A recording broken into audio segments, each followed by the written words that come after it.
I'd like to call this meeting to order. At this time, I'd like to ask everybody to stand and do the Pledge of Allegiance.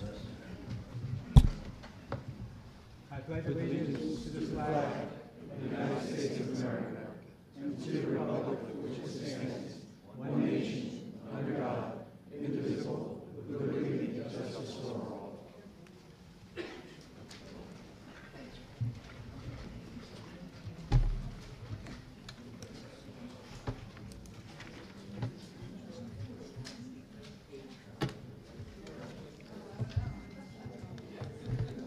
This meeting is convened in accordance with the provisions of the Open Public Meetings Act of New Jersey. Let the official minutes reflect that adequate notice of this meeting has been provided by publishing a notice in the Asbury Park Press on Thursday, January 4th, 2024, the Press of the Atlantic City, and the Star Ledger, and also forwarded to the Toms River Times, Toms River Patch, and WOBM News on Tuesday, January 2nd, 2024, and then after posting same on the Town Hall Bulletin Board for such notices, and filing same with the Township Clerk pursuant to a resolution adopted by the Township Council on Tuesday, January 1st, 2024. The meeting dates have also been posted on the Township webpage. Councilman Sikosi. Here. Councilman Lamb. Here. Councilman Loebman. Here. Councilman Iveson. Here. Councilman Quinlisk. Here. Council Vice President O'Toole. Here. Council President Coleman. Here. Item 5 are the regular meeting minutes from April 24th, 2024. Move the minutes. Second. A motion is made by Councilman Lamb and seconded by Councilman Loebman. Councilman Lamb? Yes.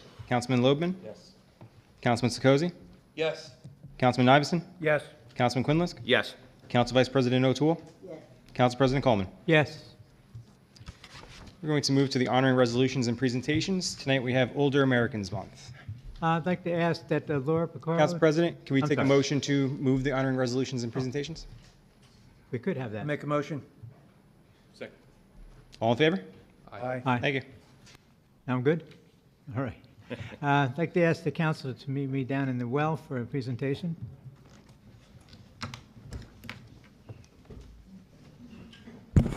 And Laura, if you could please come forward.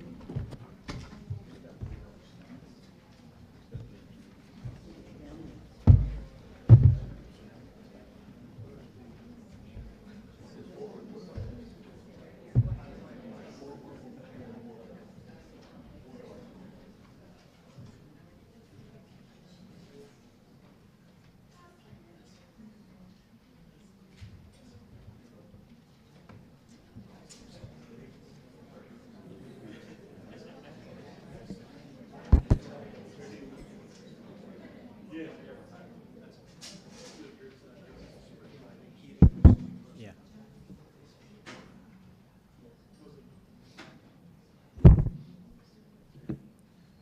I forgot to say good evening, everyone. We need to do that. I'd like to introduce Laura Picaro, who is the director of our senior center in Toms River.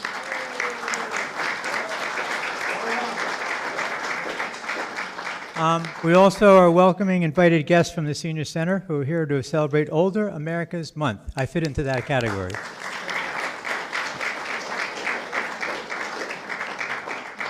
Toms River includes a growing number of older Americans who contribute their time, wisdom, and experience to our community.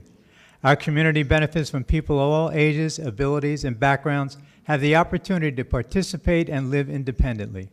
Toms River recognizes the need to create a community that offers the services and supports older Americans may need to make choices about how they age. We can work to build an even better community for our older residents by not limiting our thinking about aging, exploring and combating stereotypes, emphasizing the many positive aspects of aging, and inspiring older adults to push past traditional boundaries. So on behalf of Mayor Daniel T. Roderick and the Township Council, I do here proclaim May 2024 as Older Americans Month in the Township of Toms River, and we urge every resident to celebrate our older citizens, help to create an inclusive society, and accept the challenge of flexible thinking about aging. Thank you.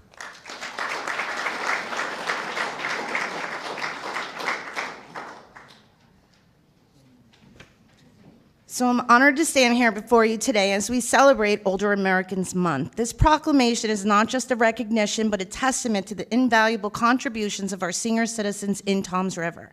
First and foremost, I want to extend my sincere gratitude to Mayor Roderick and the council members for the proclamation. Your commitment to recognizing and honoring senior community is deeply appreciated. This acknowledgement is a powerful affirmation of the respect and value we hold for our older adults. Our seniors have dedicated their lives to building and nurturing our community. Their wisdom, experience, and contributions have laid the foundation for the thriving town we live in today. They are mentors, caregivers, and volunteers, continuously enriching our lives and strengthening our community bonds. As director of Toms River Senior Center, I am profoundly grateful for the opportunity to serve our older adults. Every day, I am inspired by their resilience, their stories, and their unwavering spirit. This proclamation energizes and motivates us to continue providing the best services and support to our senior community. Thank you once again, Mayor Roderick and Council, for this proclamation and for your unwavering support for our senior citizens. Let us continue to work together to ensure that Toms River remains a community where older adults are celebrated, respected, and cherished. Together, let us honor and uplift our seniors, not just this month, but every day of the year. Thank you.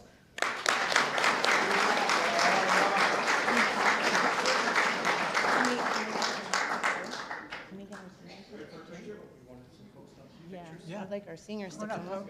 Come on, seniors, Seniors. we got you dressed up just for this, so come on up. Come right in front of us, it's okay. Say.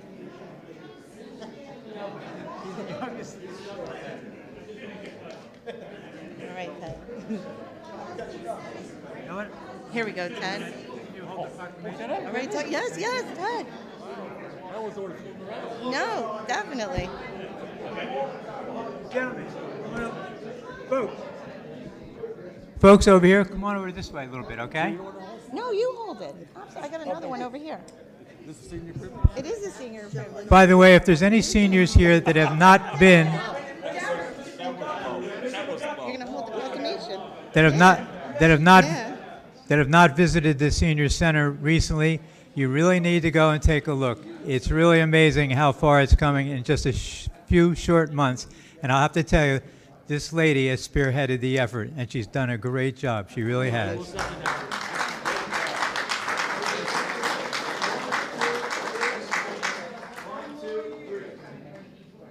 Thank you. Thanks, guys. Thanks. God bless you. Thank you. Hey, thank you.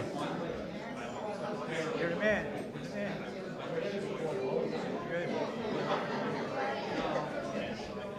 Good.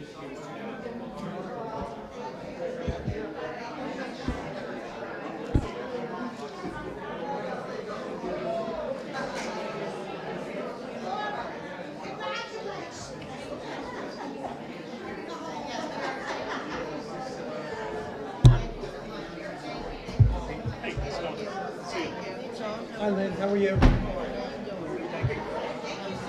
Thank you. Grumpy? Don't tell her I said that. Well deserved. Hi, Laura. Sure, you're welcome.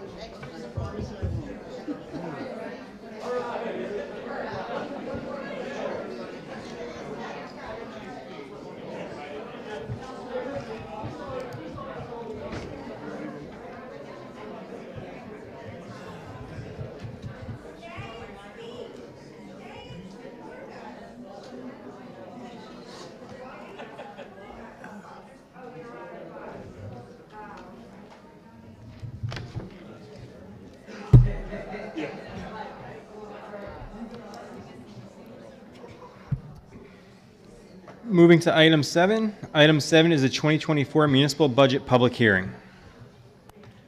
This time, I'd like to ask our business administrator, John Solanas, to make a presentation. John?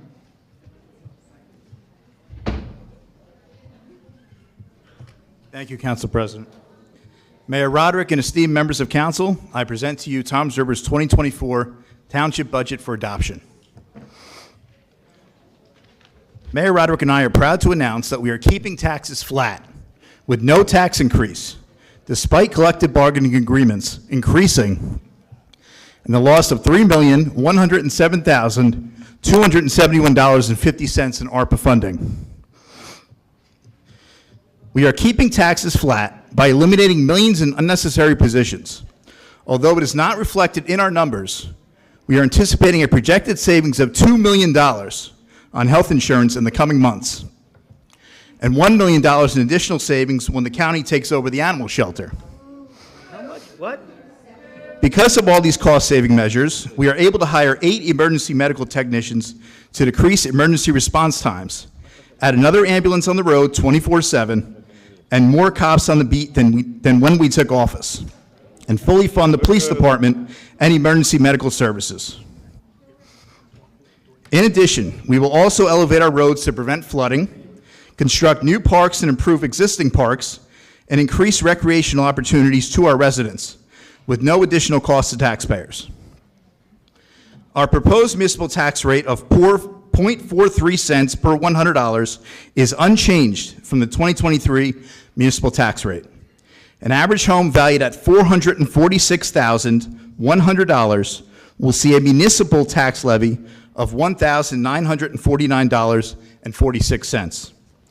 The total amount to be raised by taxation for municipal purpose is $89,377,095.38.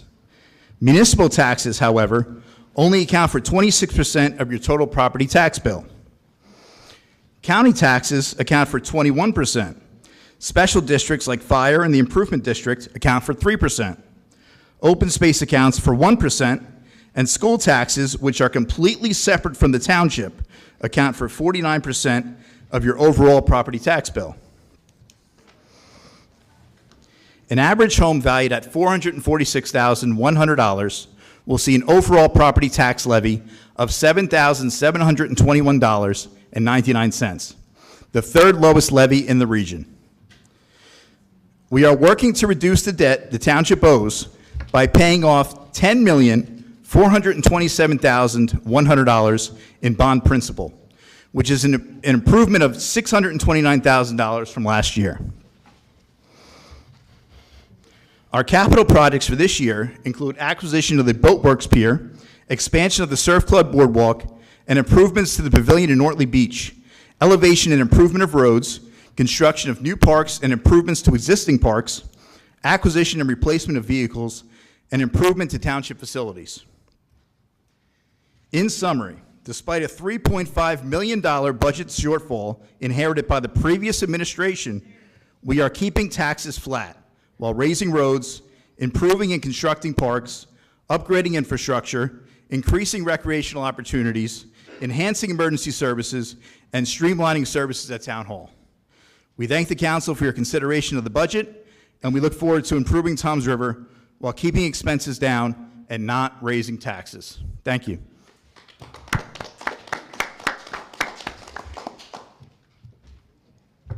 At this time, I'd like to open the meeting for public comment concerning the budget.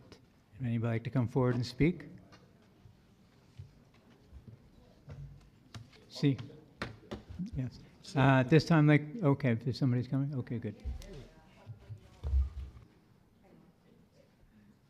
Hi, Debbie Kersey, Bartine Street, Toms River, New Jersey. So I would like to know, since you have decided to throw away our pets in Toms River, who's going to pay for the mortgage on the animal shelter? What is the animal shelter current mortgage? Is that a comment? I believe there's I mean, it's a question. What Just ask. what usually implies a question? Would you like an answer from? Yeah, I would like an answer from whoever knows. Okay, What then is- I Well, will. then I there will- is no mortgage on the property. There's no mortgage, it was No, we paid. have bonds, right? And all of our bonding for everything that we do is all mixed in together. So when someone puts in, for example, a new ice machine at the ice rink, it gets folded in. When they buy golf carts or upgrade a building, it's all folded into an overall debt service that, as you saw, we're paying down significantly, $600,000 more than the prior year. So there is no mortgage on the building. And what happened to the $1 million donation? I would like to know what happened with that. You, 'cause that certainly- I do believe that question was asked, and I think you asked me that last time around, and we had said to you that in the lease agreement, which was passed at our last meeting, we protected that money and ensured that that money would go only toward the animal shelter in the future. A protection that For did what? not, excuse me, a protection that did not exist in the last will and testament of the deceased. The deceased also gave a large sum of money to the Ocean County Animal Shelter, which indicates to us that she was interested in helping out their efforts as well.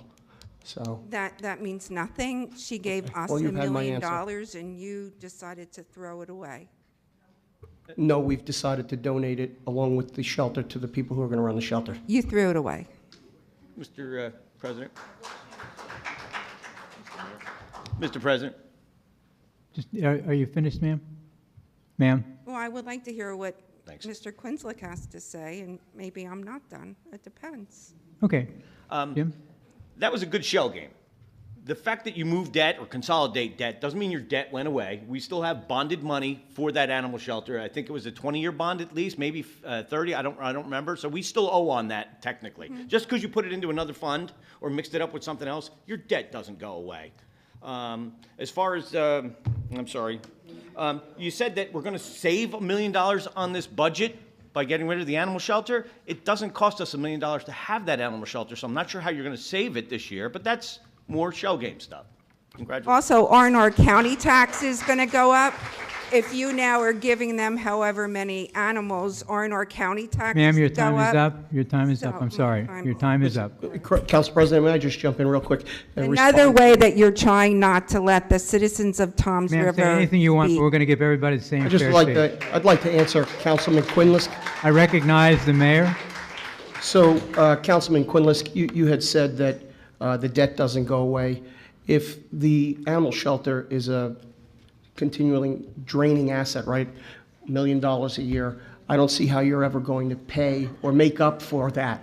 So you're pointing out that you're saying, hey, well, we owe money potentially that was used to build this facility. We're always going to owe that money, and we're always going to lose $1 million a year. This is not like a successful business.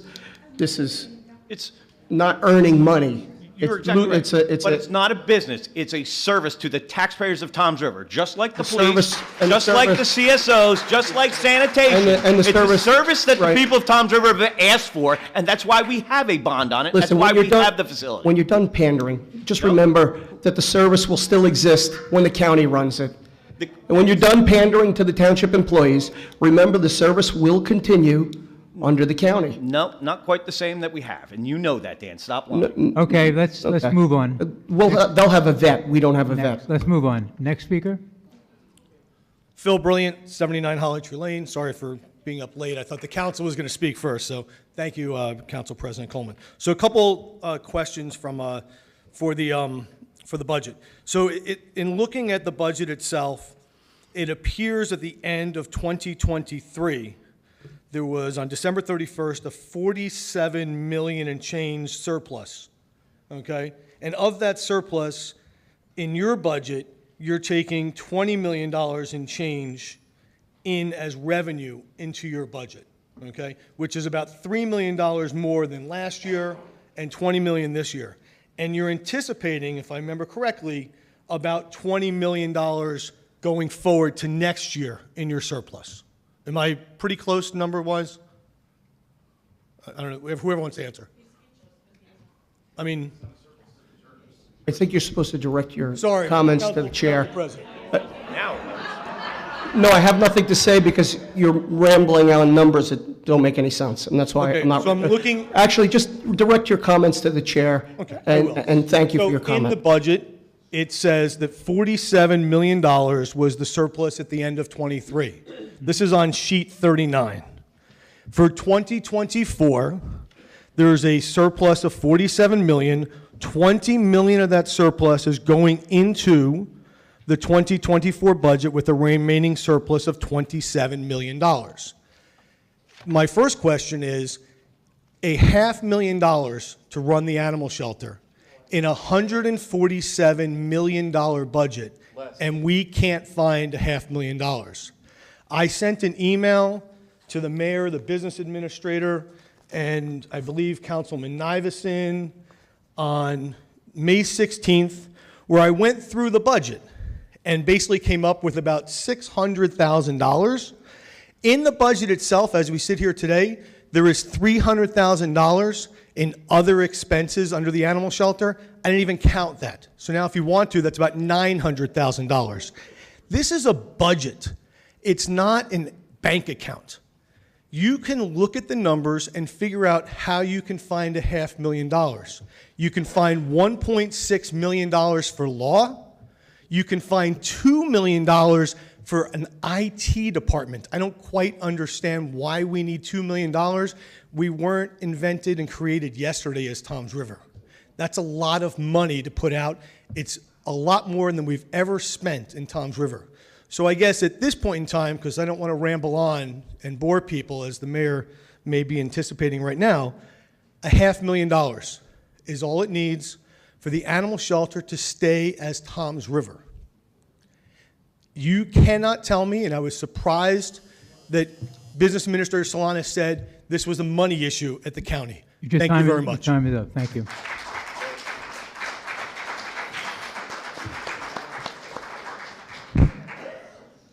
Julie, ma'am. Council President, I just wanted to correct Mr. Brilliant on something. You remember when I used the word surplus and I got reprimanded for that at like a meeting or two ago? Dave, It's excuse me. reserves. Can you point your mic towards you? Thank you, sir. It's reserves that we have to say. And I'm being sarcastic here for the people that don't understand what I'm saying. So we have $47 million in reserves, and I was corrected because I said it was 17 million. And then I was corrected again when someone from the public came up and said that, oh, you can't use the reserves, only in dire circumstances. And we all know who said that. Okay, ma'am. Council President, I just would like to clarify one more time for the people at home what reserves are. We have to maintain a certain level of reserves each year when you begin a budget or in between periods of time at taxation when the taxes are delivered. Surplus does fall, or reserves fall, but you have to regenerate that amount of reserves each year. If you regenerate less than that amount and your reserves fall, interest rates on your bonds will be higher as a result of a poorer credit rating. Toms River was downgraded a number of years ago from AAA to AA, and the last thing we would want to see is another downgrade. It would cost taxpayers millions of dollars. So the reserves are there for situations like Hurricane Sandy, where you're unable to tax people. And that's why Moody's and Standard & Poor's, as well as the state of New Jersey and the DCA, require certain levels of reserves. So yes, a certain percentage of reserves gets used each year, and that has to be regenerated the following year. If it's not regenerated, it really hurts your credit rating. And that has happened to Toms River once before. Who would want to invest in Toms River if we did not have AA rating on our bonds? Who would buy our debt? Or are we advocating to be junk rated? I hope not. That's all I have, Council President. Council President, one last thing. In 2023, the budget, if I recall correctly, it was only 10 million taken from reserves. And in this budget, 2024, 20 million was taken from reserves. And you're correct, we have to put that money back. Thank you. Thank you, Dave. Yes, ma'am. Julie Adamek, Cedar Grove Road in Toms River. I just want to touch upon the animal shelter for a moment. There just seems to be such a dramatic difference from one meeting to another as far as certain individuals. Ma'am, we're talking about budget. Please direct your comments directly to the budget. Directly. This pertained to the budget. You said individuals. We're not talking about an individual. We're talking about the budget. The budget. Yeah. Well, you can't be throwing around different numbers every single meeting meeting saying that the animal shelter cost $500,000, which was what was said in a public meeting in January, and now say it's costing $1 million a year. There's a lot of massaging of the numbers. The other thing about this budget is there's a tremendous amount of money being put into legal fees. A lot of law firms are being hired on a consulting basis, and if the employees were not being mistreated, and you could keep employees working in this township building, you wouldn't be having to contract all these services out and spend more money. The engineering department, the fees went up. The legal department has gone up tremendously. That money should be taken out of those those categories and allocated to the animal shelter.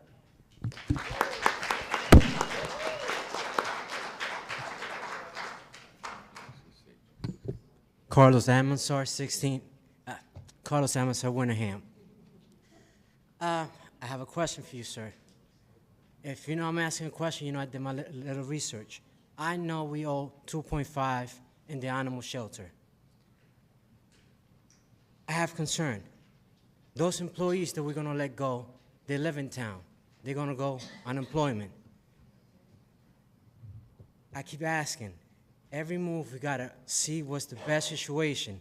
You got $2.5 million that is still gonna be our debt because it's going, the county's having, I don't know what deal or what the county might give us back or how we could work it out, but we still got $2 million that was from that building for the animal shelter that we still owe. So I would like, how are we gonna pay for that? I understand we got one big shebang, but every little thing has to have an income. I'm a truck driver, my truck gotta give me my money back. So how are we gonna get the 2.5 back from the animal shelter? Now there's a $1 million donation. Can we use that $1 million to pay that also, like that we only owe 1.5 instead of 2.5? The other thing too is, You want to address this? if it doesn't work with the county and everything returned back, we will not have no employees because we already fired all the employees. We will be garbage in reality. So I would like to please, we got to work it out with the county where we keep our employees because we cannot just throw them to the street. That's part of this budget. Carlos, okay. Make sure you're focused on the budget, Yes, sir. okay, buddy? Thank you. So, we got to look over this stuff, I like it that you guys a lot better, but we still got to keep going. And, we got to find that solution. 2.5. How are we going to pay for that? Because that's got to be a new revenue that got to pay for that, a new tax that to pay for that. I understand the animal shelter costs $500,000 to be run. We got to find a way, or if not, we got to see what's the benefit we could get to pay for that 2.5 from the county, sir, because who's going to pay for that debt? Thank you. Right. Hello, Irene Watson, Messenger Street, Toms River. I attended the May 8th meeting at the Ocean County Health Department, and Ma'am, are you speaking about the budget directly? yes. Seriously, directly? Not Money? It has to be addressing the budget at this time. We do have time at the end of the meeting, which you can comment on anything you want, but right now we're focused on the budget, okay? All right, I think this might be focused on the budget. Currently, from the Toms River budget, it's a little less than 0.5% that goes to pay for the animal shelter. I think I'm right. The county, you have to pay the county taxes too. Regarding the animal shelter, we pay 0.018% for the Ocean County Animal Shelter.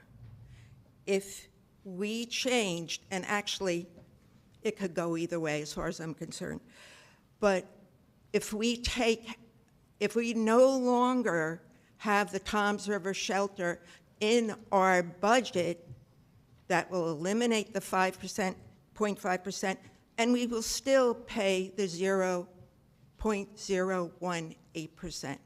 So you are saving money. Money isn't my issue with the animal shelter, but that was one thing that I did notice. Okay, thank you.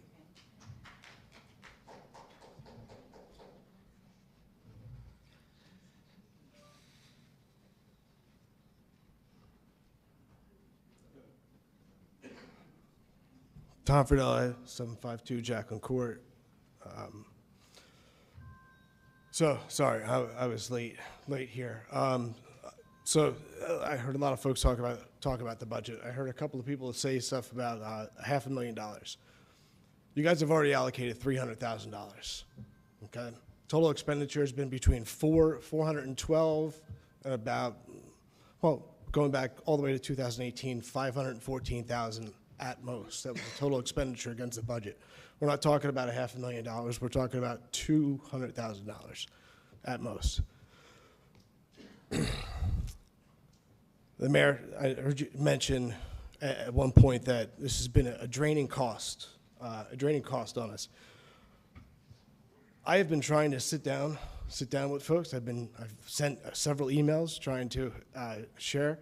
I have a 501c3 partnered up. I went and talked with people that were far more experienced than me, who are willing to actually lease on behalf of the town. They're able to get state government, state and federal grants. They have foster partners. Okay, they can bring additional money in. They're willing to do a TNR program that we don't have. They're willing to expand on programs. They could actually turn this into a revenue generating. We're getting back to the budget, a revenue generating department. Okay.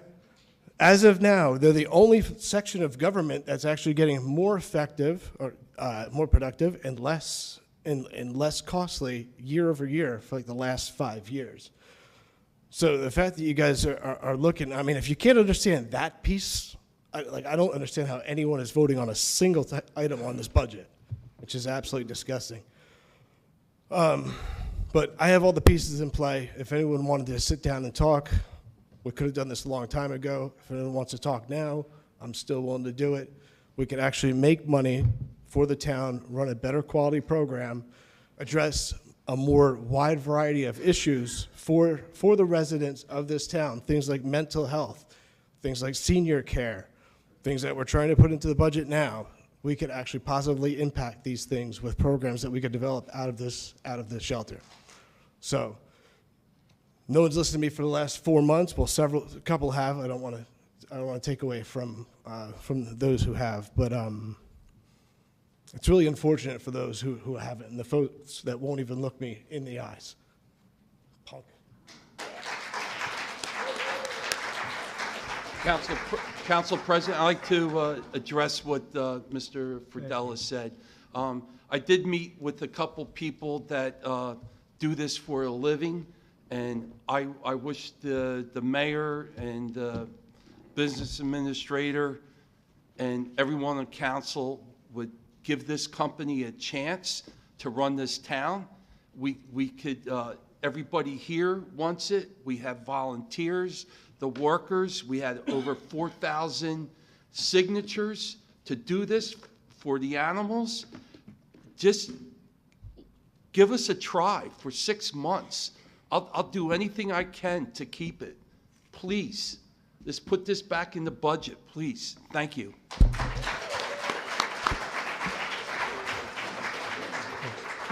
Bill, just one second. Is anybody else that hasn't spoken want to make a comment? I'd like to make a comment. Go ahead, Tom. I know John Solanas said that, we're going to put some new parks in, possibly. Maybe we could not put one park in and keep the shelter.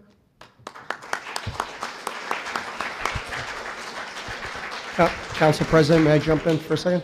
I just would like to, address the whole thing about parks and construction and things like that. That's all bonded. You can't bond for please don't speak out. Let the man talk whether you like him or not. Just let him speak, okay? I could always ask Assemblyman McGuckin to comment on this, Mr. McGuckin, but you're not allowed to bond or borrow for general expenditures. So payroll, health insurance, pension payments, unemployment insurance, all of those things, those are things that are included that you're not even seeing because we pay them on line items for the entire township. But anyway, getting back to projects versus people, you can borrow money for projects. You can't borrow money to pay for people, unfortunately. Okay, Phil. Okay. Phil Brilliant, 79 Holly Tree Lane. Thank you, Council President Coleman. Thank you, Councilman Nivison, for the statement. And I do think, again, I'll go back, and this is a hearing, a budget hearing. If I understand the definition of a hearing, it means that the people who are going to vote on this budget have an opportunity to hear from their constituents. So I appreciate you giving me the time to hear. I'm going to go as quick as I can. But you also have the opportunity to make modifications. You can approve it with an amendment. You can approve it with a change. That is in your power as the council to make those changes. And just a few comments in. I know Business Administrator Solanas made a comment that there's probably going to be a $2 million savings in health insurance. The mayor just commented it also. So that, and if I understand the budgets correctly, that can end up in a surplus down the road. Okay? Are you asking a question? Or- I did, yes. When you have savings or anticipated revenues, the way the law works for a municipality, you would need to show them for 1 year before you could budget for them. So an anticipated savings in health insurance would help with regenerating surplus, but it cannot be calculated into the calculus when we're figuring out what the tax rate would be. So all of those anticipated savings, they can't count toward the tax rate this year. Right, but in the presentation, it did say there's an anticipated savings. You're already predicting a $20 million surplus at the end of the year? No, we're counting on regenerating surplus. If you Of had $20 heard- million. We're counting on regenerating the surplus that was used. Right. Right? And I agree, and I guess I'm just saying is, if that was, if a $500,000 was taken from that, but I understand what you're saying. It's not a $500,000. I know you want to continue to repeat that number I over have and over it- again, but and you asked a question, it was answered. Thank you. For your 30 more comment. seconds, Thank you. just the mayor's time. I'll give you another minute, Phil. Okay. And, just looking at the 2023 annual financial statement prepared by our CFO, effective, I think it's December 31st, but was done sometime. I mean, $152 million was collected. There was an expected $37 million surplus. It ended up being $47 million. It gives the current administration the opportunity to take $20 million. If it would have been 37, you probably had to play with the numbers a little more. There's a $500,000 in this budget, okay? You can see it, and I think it is the council's prerogative to make that change. We're not asking for a lot, and I'm not asking for a lot, and I'm just one citizen in 100,000. But I think there's more people out there who think the same way. Thank you very much.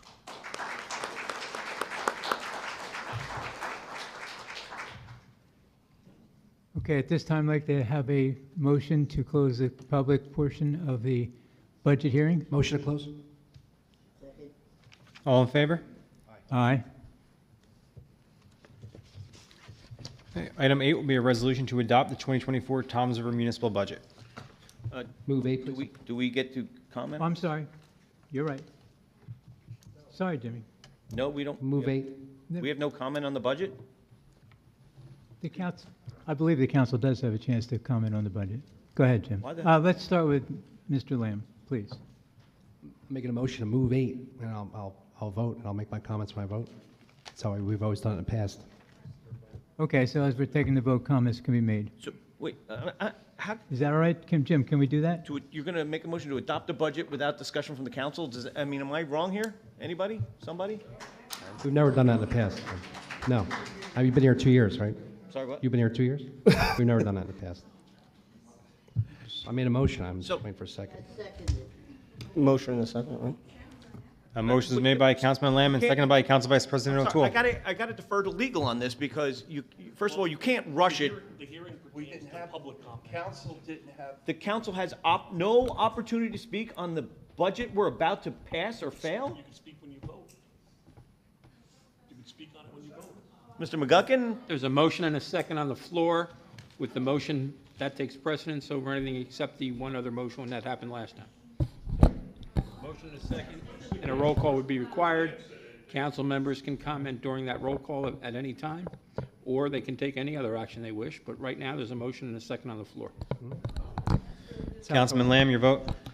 Just want to say that after reviewing the budget in its entirety, not the budget-friendly one that you're reviewing, the full 86 or 80-page budget, it's the most responsible one I've seen because, again, the last 2 years, there's been artificial savings from the COVID grant or the ARPA grant, and that was, again, artificially creating a 0%. But before that, in year one, when I wasn't on council, there was an almost 8% tax raise, and then after that, there was a 0%, but it was being propped up from the, again, this COVID grant. Obviously, with the collective bargaining agreements that was handled in the last administration, there are going to be raises, and you have to cover those raises, and it's very expensive, and also we have a lot of projects that are going to be coming up, and we need those monies to handle that. So with all that said, I vote yes. Council Vice President O'Toole? I will second that yes, and the reasons why.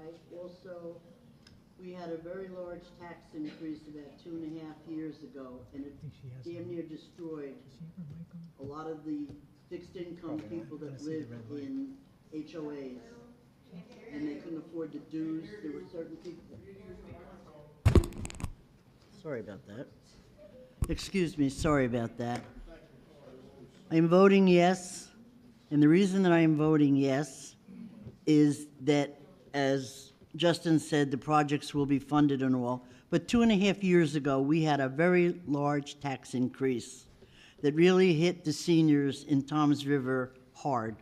There's a lot of us that live in HOAs that have very fixed incomes, and dues have to be paid, taxes have to be paid, meds have to be paid, food has to be paid, utilities, and they struggle. They're still struggling.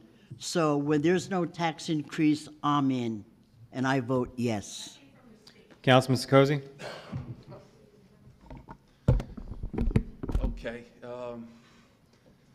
Where the hell do I start? Okay, first off, there's, I said this many times, there's 565 towns in New Jersey, 564, and we're right around 70%. We could do better, it's true, but 70% of all the other towns in New Jersey have a higher municipal tax rate than we do. Doubled and maybe tripled in some instances. We're doing good, but we could do better, okay? That's number one. This budget is voodoo, period. Voodoo economics. I mean, I could be here all night, but I don't know, is my time limit 3 minutes also? Oh, it's 5. Okay, 5 minutes. All right. So, like right off the bat, in 2023, we had $290,000 in revenue from the CCO. And in 2024, it's zero. Zero. It's in the budget. Why? Who got the benefit from getting rid of that ordinance? Okay. All right. What are we talking about? The CO? The seller CO? No. Yeah, he's saying we should bring it back. Oh, no, To never. bring in more, Never bring it more back. revenue. Folks, we're out of order. Let's get back in order. Dave has the floor. Thank you. Okay, and another thing is, on this budget, I see an increase, I can't figure it out, $1,700,000 on interest and investments. How can you know what you're making for 2024? Anybody can answer that question for me? Tell us. I want to hear from you. No, That's a I good don't know question. what that is. Okay. I'm asking a question, but that's huge. It's up $1,700,000 from last year. I don't know where that money's going to come. What bank? I'll put my money in there. I could answer your question, but you'd have to tell me the line item, but we would see more But you interest. know this off the top of your head, sir. No, I don't know what you're talking about. That's the problem. You're kind of incoherent when you speak. And despite your fans You're not making any They're sense. not my fans, they're You're not making any the sense. residents If of you Tom ask me River. a Excuse me. question, Folks, gentlemen, if you ask gentlemen, me the Dave, question, it needs to be coherent. And frankly, you haven't answered or asked any questions or answered any emails for the last month. So if you had any questions, you could have asked. Now you're asking me why would we be getting money? We would be, we would be, $2 million we would be- to the pier at Boatworks. I think I on just the river. explained, I think I just explained to you We don't even that we own the purchase property. things with, We don't even own the property. when you're done, I'll answer you. $2 million Council President, I'm going to just let him parks ramble, improvement. and then if you want to give me a chance to speak afterwards, I will. Well, you Okay. you didn't answer the question, so I didn't answer moving which on. question. All right, You're let's- incoherent. let's move on. You're in an incoherent rant. Let's move on. Let's move on. Dave, move on, please. If you're yelling out, folks, you're going to be eliminated too. Okay, let me finish. Seriously. Let me finish. Let's have some decorum. Hey, one more time, sir, and you're out of here. Sir, would you want to move that man? Patrolman, please move that man from the room. No. Move that man from the room. Do not. Move that man from the room. Do not. Move that man from the room. I asked him twice to get under control. He refuses. Move that man from the room. Okay, just please leave the room, sir. Leave. Mr. Quincy asked a question about, let's discuss, he makes a motion. Keep Why going. isn't his Keep going. before his? Keep going, sir. Keep going. Keep going. Show some balls, Keep throw going. his way out, Keep because going. he goes to his. Keep going, sir. Thank you. Thank you.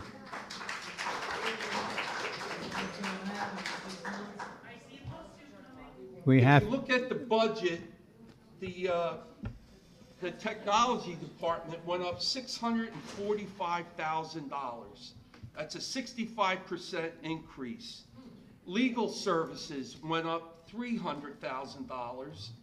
The salaries went up $215,000 from last year. And you just go on and on and on, and everything is up.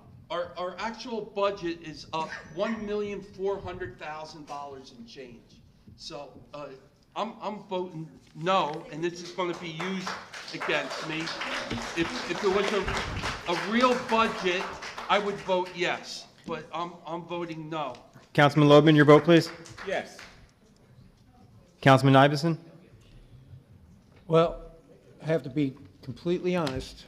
I'm not an accountant, okay? You'd have to sit in a meeting with a group of accountants from the town for probably 10 hours to be able to decipher the entire budget, okay? I thought we would have had a meeting like that. I thought we'd have all been gathered together. Let's go over this budget. Probably would have taken an entire day, a few days. Nothing. I have no idea what I'm voting on. This is the first time I'm voting on a budget. I'm just being totally honest. So I'm supposed to vote yes for something. I have no idea what I'm voting on. So, yeah, a month to review it, but, you know, you could sit there and look at something. You don't even know what you're looking at. I don't know what I'm looking at. All these expenses for all these things. There's a million expenses. I guess then, Councilman, I guess then the question is are you, that's if you, I thought you were engaging us. If you don't want, I won't answer. No, And if you'd like I to thought jump we in- would have had a budget meeting. Yeah, well, Tom, I don't know if you remember or not, but you probably do. We had our CFO leave just before the budget was due. We hired an outside firm. Right, right. And as you said, I set goals. I didn't want to see an increase in taxes. I set certain I'm goals. basically just going to put my trust and confidence in the company that we hired. Well, Not the even- to do the right tax, thing. In that. the tax, you would put your trust in the fact that the tax rate is exactly the same and the amount being spent is exactly the same. And the question is, and it's entirely your vote, you know, the question is, are you in favor of a flat tax this year? Or you're not afraid of? I would be in favor of paying a higher tax to keep the shelter. Tom, And I think, how many people would? Right. I'd like to, I guess then, Wait a minute. Tom's going to take time and make his vote, okay? So we Yeah, can move on? I'm just going to abstain from the vote. Okay, that's fine. Councilman Quinlisk? It is a lot. It's a lot for somebody who kind of knows what they're looking at, and it's a whole lot for somebody who even has a small business and deals with smaller budgets. The government budget is completely different. There's a lot of information in here, and there's a lot of massaging of the numbers in here from 2020, 23 to this year's budget. There's a lot of shell game going on. This budget is a farce. Animal control expenses went up 50%. I'm not sure how that happened in 4 months when we've downsized a lot of things there, cleaned up a lot. The senior services, I see that the budget went up for salaries at the senior services, $80,000. I don't know how that happened when we saved money going to the new director.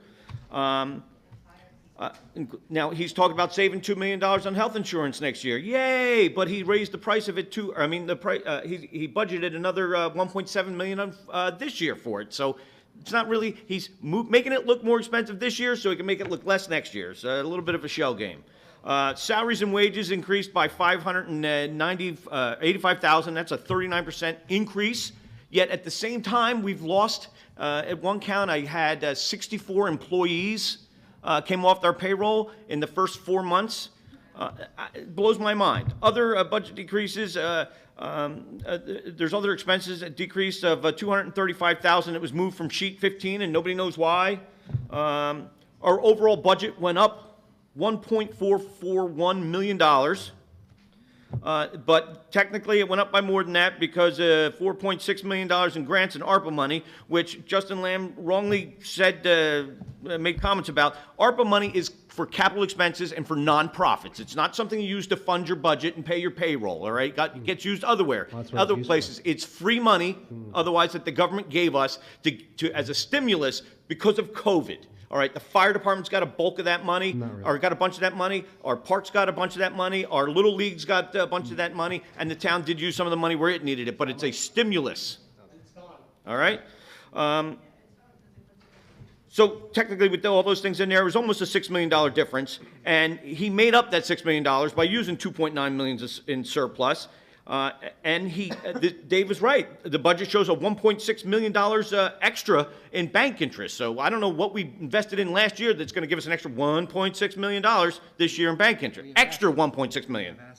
I understand. But did we? How much assets do we have? Did we get? How much assets does the township have? It's in. Look. Just tell me. The point is, I'm just trying to say we have assets. He's right. We have assets, and every year we gain interest on those assets. Okay. But this year we get an extra $1.6 million. Extra. So there's no consistency in that. We got an extra $400,000 in municipal tax relief to help offset the $6 million difference. He's anticipating $100,000 in extras in court fees, which is pretty hard to do without police. And we also took in another $370,000 in taxes this year.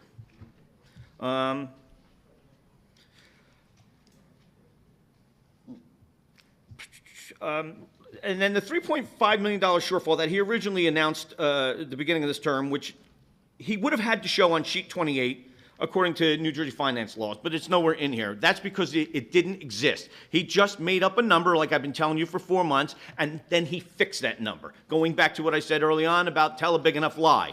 So that's what he did for you. There's 4 other towns that have animal shelters in the state of New Jersey. He's correct about that. But we are the only town that has a campaign manager and a BA and a CFO that are all the same from our mayor here. Don't ask me how the hell that happens.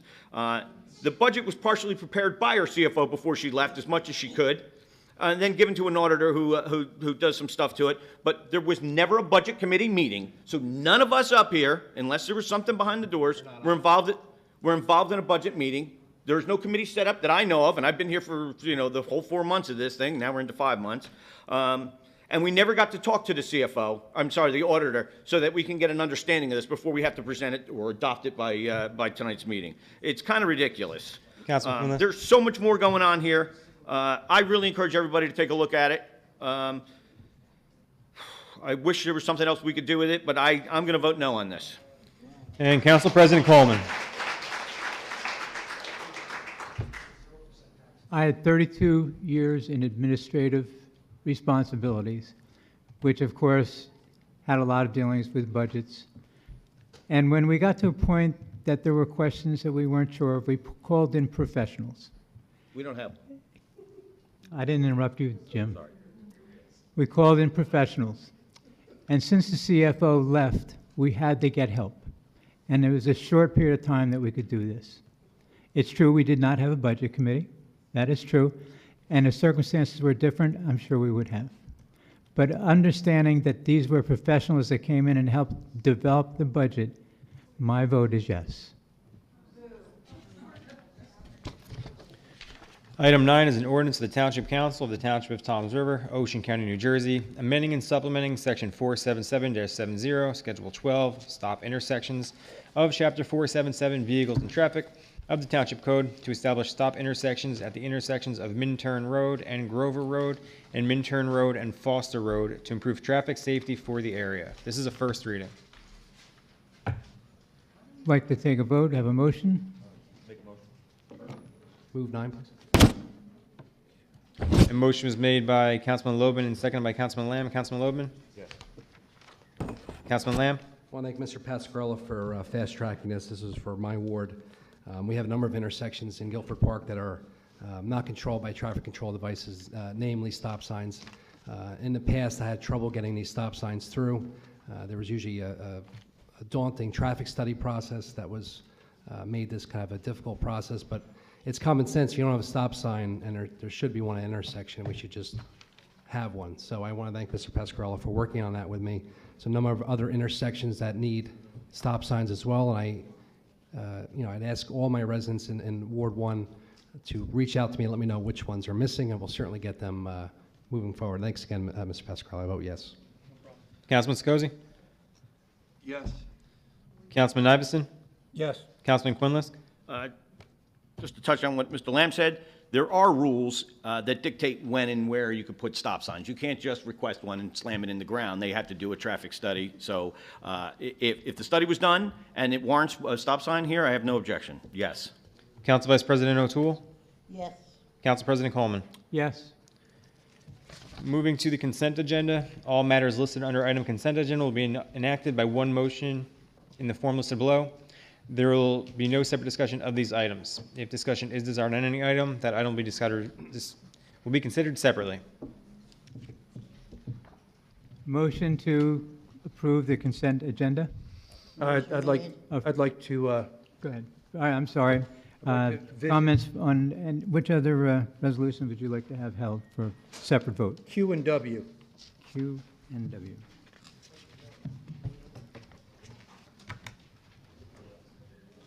Q and, I'm sorry, Tom. I didn't mean to jump the gun. No, that's okay. Any other, Jim? Q and S. Q and W. R, S, and T. Roll call. That's your lawyer. Yep. It's another lawyer. It's another lawyer. R, S, and T. Any others? Okay, then I can have a motion to approve. Oh, I'm sorry. No, resolution? No comment, but they can pull it off. Oh, I'm sorry. Yes, any other ones that we'd like to have taken off for separate vote? We already have Q. We have Q. Any other ones? R. We already have R. We have R. T. We already have We have T. T. We had T. V. Which one? V as Victor. V as Victor. S. V and H. Did you get X? Sorry, we can't hear you, Tom. Go. We got X and H. We got X. We don't have And H. what was the last one, Phil? H is in Harry. Harry? Okay.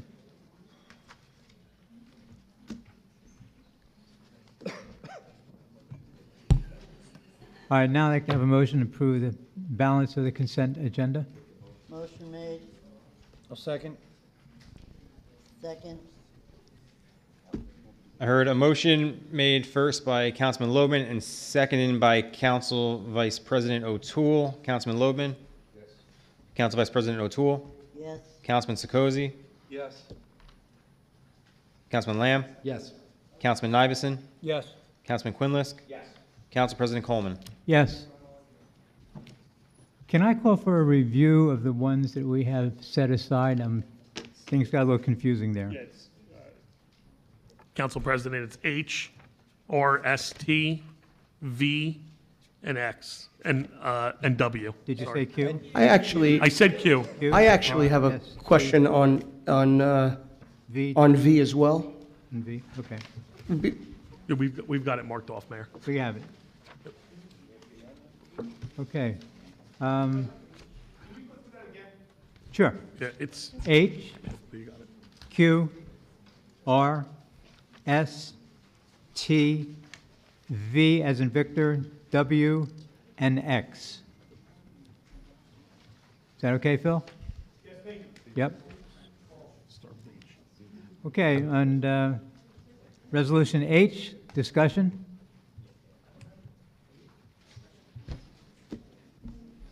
Is there discussion on H? We're not.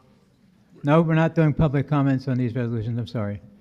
Is there any discussion on H? Well, the public can remove them. We determined this last meeting. The public can remove them from the consent agenda, but we're not taking public comment. So it's up to the council to have a discussion. So then why are you asking them which ones they want to talk about?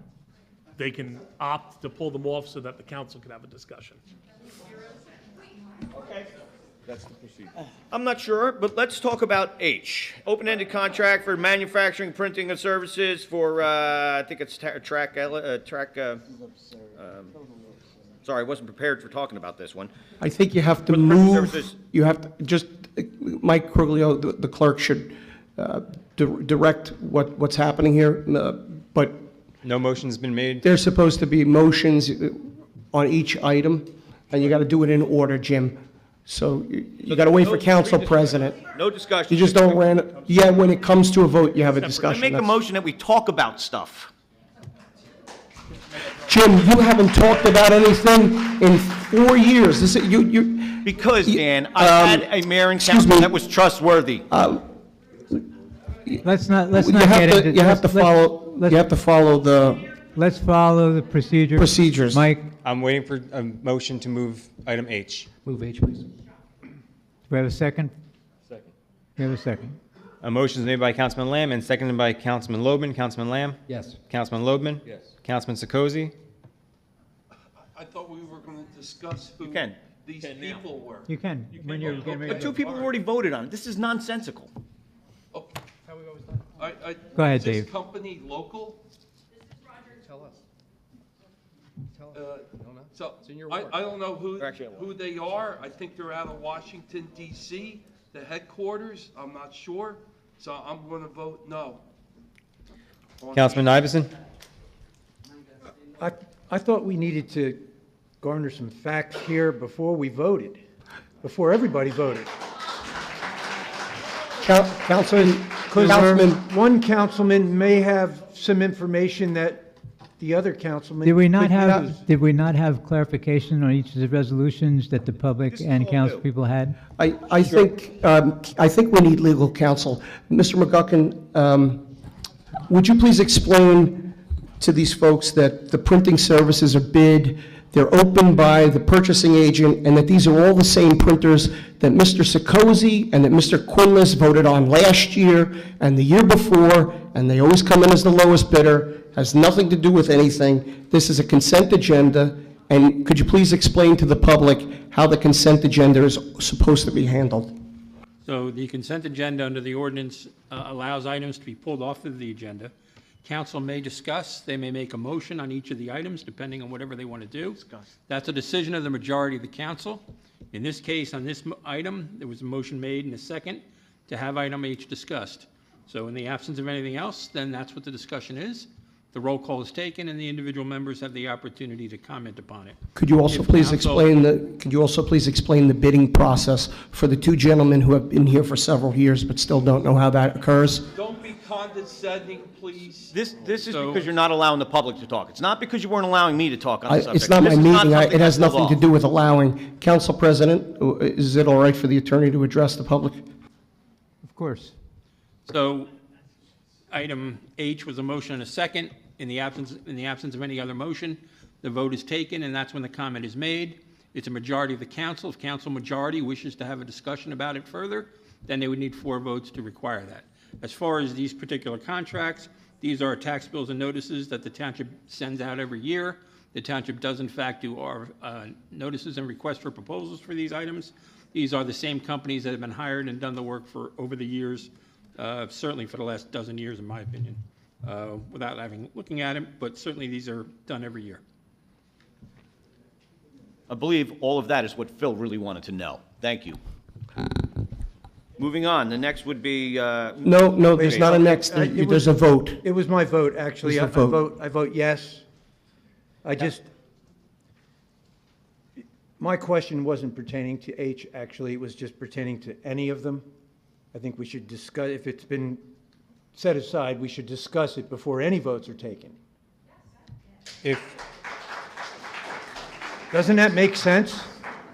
If council president gives somebody the floor, then it's their turn to speak. If somebody makes the motion, in a second, I have to take the vote. So the right thing to do here is quickly make motions before anybody has a chance to talk about anything. I would like to comment on Q. We didn't finish with H vote yet, for Mike H. Tom. I know, I'm trying to get it in before I'm motioned out. No.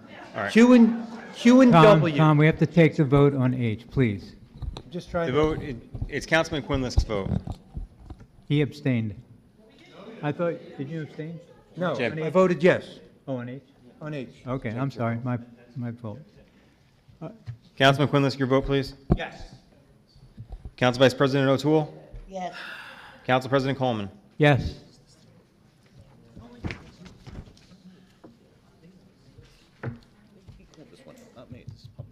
Moving to Q. I'd like to discuss Q. Go ahead. I pulled it out. Q and W. All right. It refers to this law firm of Donald Burke being retained to represent the town in our suit against Ciba-Geigy. I'd like to know how many NRD cases they've tried. For the public, that's natural resources damages cases. I don't think they've tried any. That's an excellent question, Tom. And when we talked about this yesterday, you're right. You didn't ask me it, but I would have answered it then. NRD cases are very rare, and there are not a lot of folks who do NRD work. In fact, the folks that were hired initially, for example, Mr. McGuckin was on this case. He's never tried an NRD case either.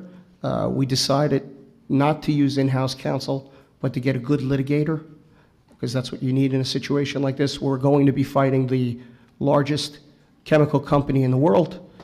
We're fighting the New Jersey State Department of Environmental Protection and the governor, and I just think it's best to have a good litigator. Mr. Burke has represented and won many cases before the New Jersey Supreme Court and before the Appellate Division, so he's being retained for this because he's a hell of a litigator.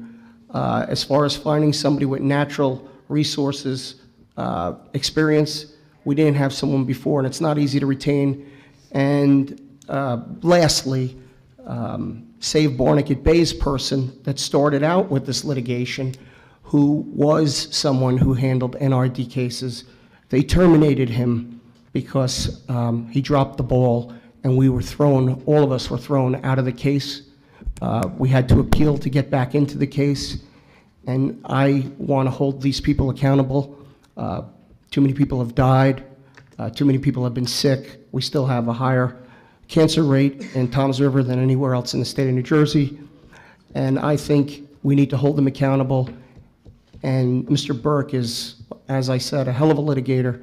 You can just Google his name and you'll see how many cases he's won. I'd like to continue with my questions. Yeah, go ahead. Okay, it's my understanding that Burke himself has been a plaintiff in NRD cases. Sounds like a conflict. It sounds like a conflict, and they're actually in court right now with Save Barnegat Bay? Again, yeah, fighting each other. That right? seems like a no-brainer. And that matter has recently been dismissed. No, it hasn't. Not to my knowledge. It has. Okay, well, this is the thing. They've also been in many cases themselves, from my understanding, as the plaintiffs, damaging natural resources. So this seems like the fox guarding the hen house to me. This is the biggest pollution case, probably. Developing single-family houses? Is that what you're Wait, referring to? I don't know. Well, I think what They're not developers, Tom. well, I think, Well, Tom, I no, think but what I've. Oh, go ahead, sorry. What I've been informed of is they buy wetlands and they fill it, which is damaging natural resources. NRD cases are like pollution cases, but, Well, that's pollution. listen, I don't want to debate you on that. I just, The wetlands is what mitigates flooding and I mean- storm surges, so I don't know. hey, listen, I just don't. wanted- I just wanted everybody to know this. No, That's all. I think it's important for everybody to know everything, but again, I would prefer a really good I'd litigator. prefer to table this and let's put it out there again for an RFD and interview We already more put it people. out for an RFP. And I heard there were people that applied and There's were already a never given the motion. chance. There were 2 law firms that responded to the RFP, Tom. Okay. All right, well- Mr. President, It was our determination that the Burke firm was more qualified. Mr. President, Go ahead, Jim. sorry. You said this is one of the largest NRD cases ever. Is that correct? No, you said that. No, I somebody else said said that. this. One of the Well, largest. I just assume in New Jersey, this is It probably one of the biggest. It's a very big RMD case. It's a There's very no doubt. prestigious case. It's not the biggest, we'll say it's not the To biggest. handle. But it's a big case, all right? And it's huge for us, especially here in Tom's River. But to put that in the hands of a firm that's never tried one of these things, yeah, that's great. They're a great litigator, but if they have no experience, they're going to get run over. And the fact that they've already been sued by Barnegat Bay, and Barnegat Bay is, I believe, partnered with us on going after Ciba-Geigy over here, I think that's a silly decision on somebody's part.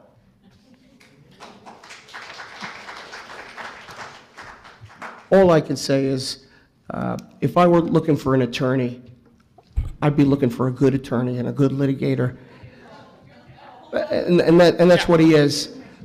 Maybe you can paint our garage, too. I know, well, listen, I think, I think Council President is correct. To a certain extent, even engaging some of you is just a waste of time at this point. Your entire purpose is to detract and distract and to create chaos in a meeting and obstruct. I don't really think that's the case. You had Because- weeks to ask questions about this budget, a month. You didn't ask a single question on the budget. We're back on the budget? You stood up here. We're back on the budget? Rambled on, odd numbers, incoherent, I'd like to get back. factless nonsense. I'd like to get back to running the And you meeting. have this crowd of people that you bring with you who scream from the back. Gentlemen. It's so unprofessional. Gentlemen, stop. They're called taxpayers. Stop. Just stop. To me, I've run many meetings in 32 years as an administrator. This is ridiculous. Let's get back, if you're going to yell out, I'm going to have you removed. I'm going to have you removed, sir. I'm trying to speak, and I'm not going to put up with you interrupting me, all right? Fair, okay? I'm a fair person, and I want to give everybody a chance to speak at the right time. At the end of the meeting, you can say anything you want, okay? All right? And I will listen. All right, let's get back on the task. I've lost track where we are, Mike. Do Taking a vote on. There was no motion made. you have a motion to approve Resolution Q? Motion Q? Is this only for Q or Q and Q is the first one pulled off. Bellevue? I think we ought to do separate. Separate, Yeah. separate votes, okay. Motion Q, please. A motion to move item Q is made by Councilman Lamb and seconded by Councilman Loebman. Councilman Lamb? Yes. Councilman Loebman? Yes. Councilman Sekozy? I have one more question, please, Council President. ahead, Dave. Was this the attorney that was at Superior Court for the primary, what's the word I'm looking for? The primary case? Yes, Was it? I believe so. Well, for that fact, then I'm going to vote no on Q. Councilman Iverson? No. Councilman Quinlisk? If this is the same attorney that represented Linton O'Toole and the candidate, supposed candidate for Republican race for Ward 2, then there's definitely conflict with that one. I cannot believe that anybody would entertain it. Where's the conflict on that? Actually, no. I want to hear your opinion. Tell me your conflict. Because he represented two. Tell me what conflict means. Conflict what? Conflict of what? Well, Tell me what. Excuse me, can we have the Was he vote, please? compensated for that representation, or did he do it pro bono? Define to me what conflict, what do you say, when you say conflict, what do you mean? Or He's what- fine for me? What do you Were- mean were conflict? were they I've been paid? listening to this, I've been listening, I'm impatient. If you Tell let me what you mean by talk, this. I will ask the question. ahead, Tom. Was he Spell paid, out. or is this how he's getting paid? Is that what conflict means? I'm sorry. Stop. Council President, You know, $1,500 worth of legal fees. Sellout. We're in the middle of, excuse me. Sellout. gentlemen, Sellout. He's sit down. Sellout? I Sit told you down. from day one, I'm not a yes man, okay? I'm a sellout. Tom. Council President. Tom, You sold out. These are your people.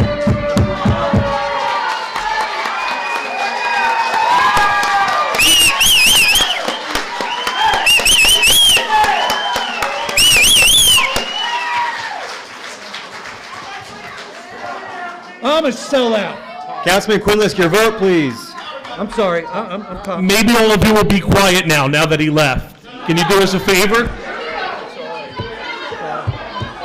that's enough, folks. Let's get back. Deal with this every week with you people. You are. Excuse me. All right, Carlos, sit down. Carlos, sit down, Carlos. Sit down, Carlos. Sit down, Carlos. Sit down. I'd like to have that lady removed from, sir. Call recess for 5 minutes, No, please. I'm not. Call recess. No, we're going to continue on. There's no reason why we can't continue. Council President, there's a vote on. Yes, there the is. floor. Continue the vote. It's Councilman Quinlisk, your vote, please. What are we voting on? I forgot already. It is for Item Q. general litigation services for Donald F. Burke. Absolutely not. Council Vice President O'Toole. Yes. Council President Coleman. Yes. Resolution R, what's the discussion? Is she allowed to vote because they represented her? Is she allowed to vote on I this? think she's allowed to. Represented who? They're an I don't know. Represented whom? Did What's they the conflict? represent her? I don't know. Tom, I don't know. can legal speak, Tom? It's up to the councilwoman as to whether she feels she has a conflict.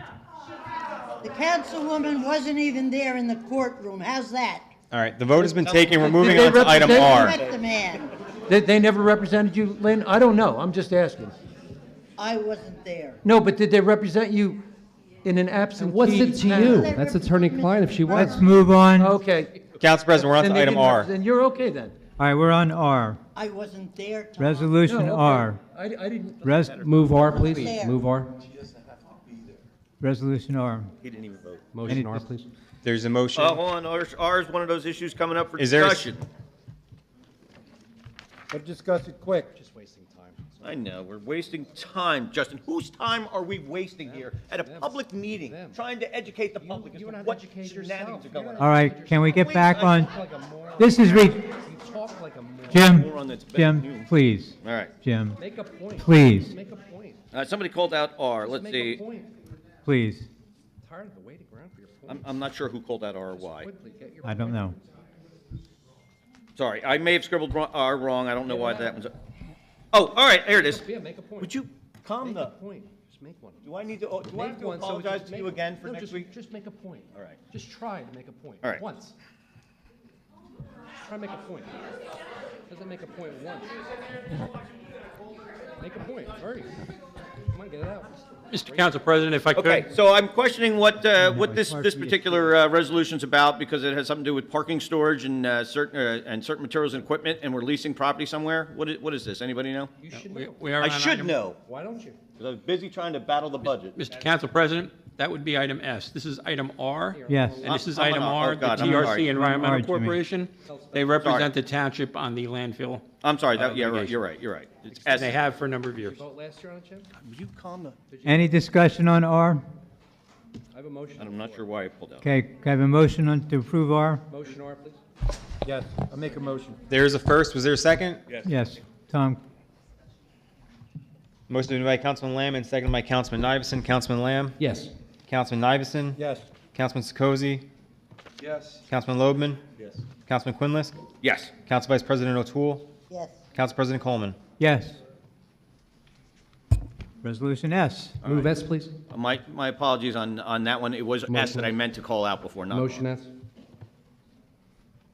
Any discussion on S? S, this discussion We- on S. Called it out.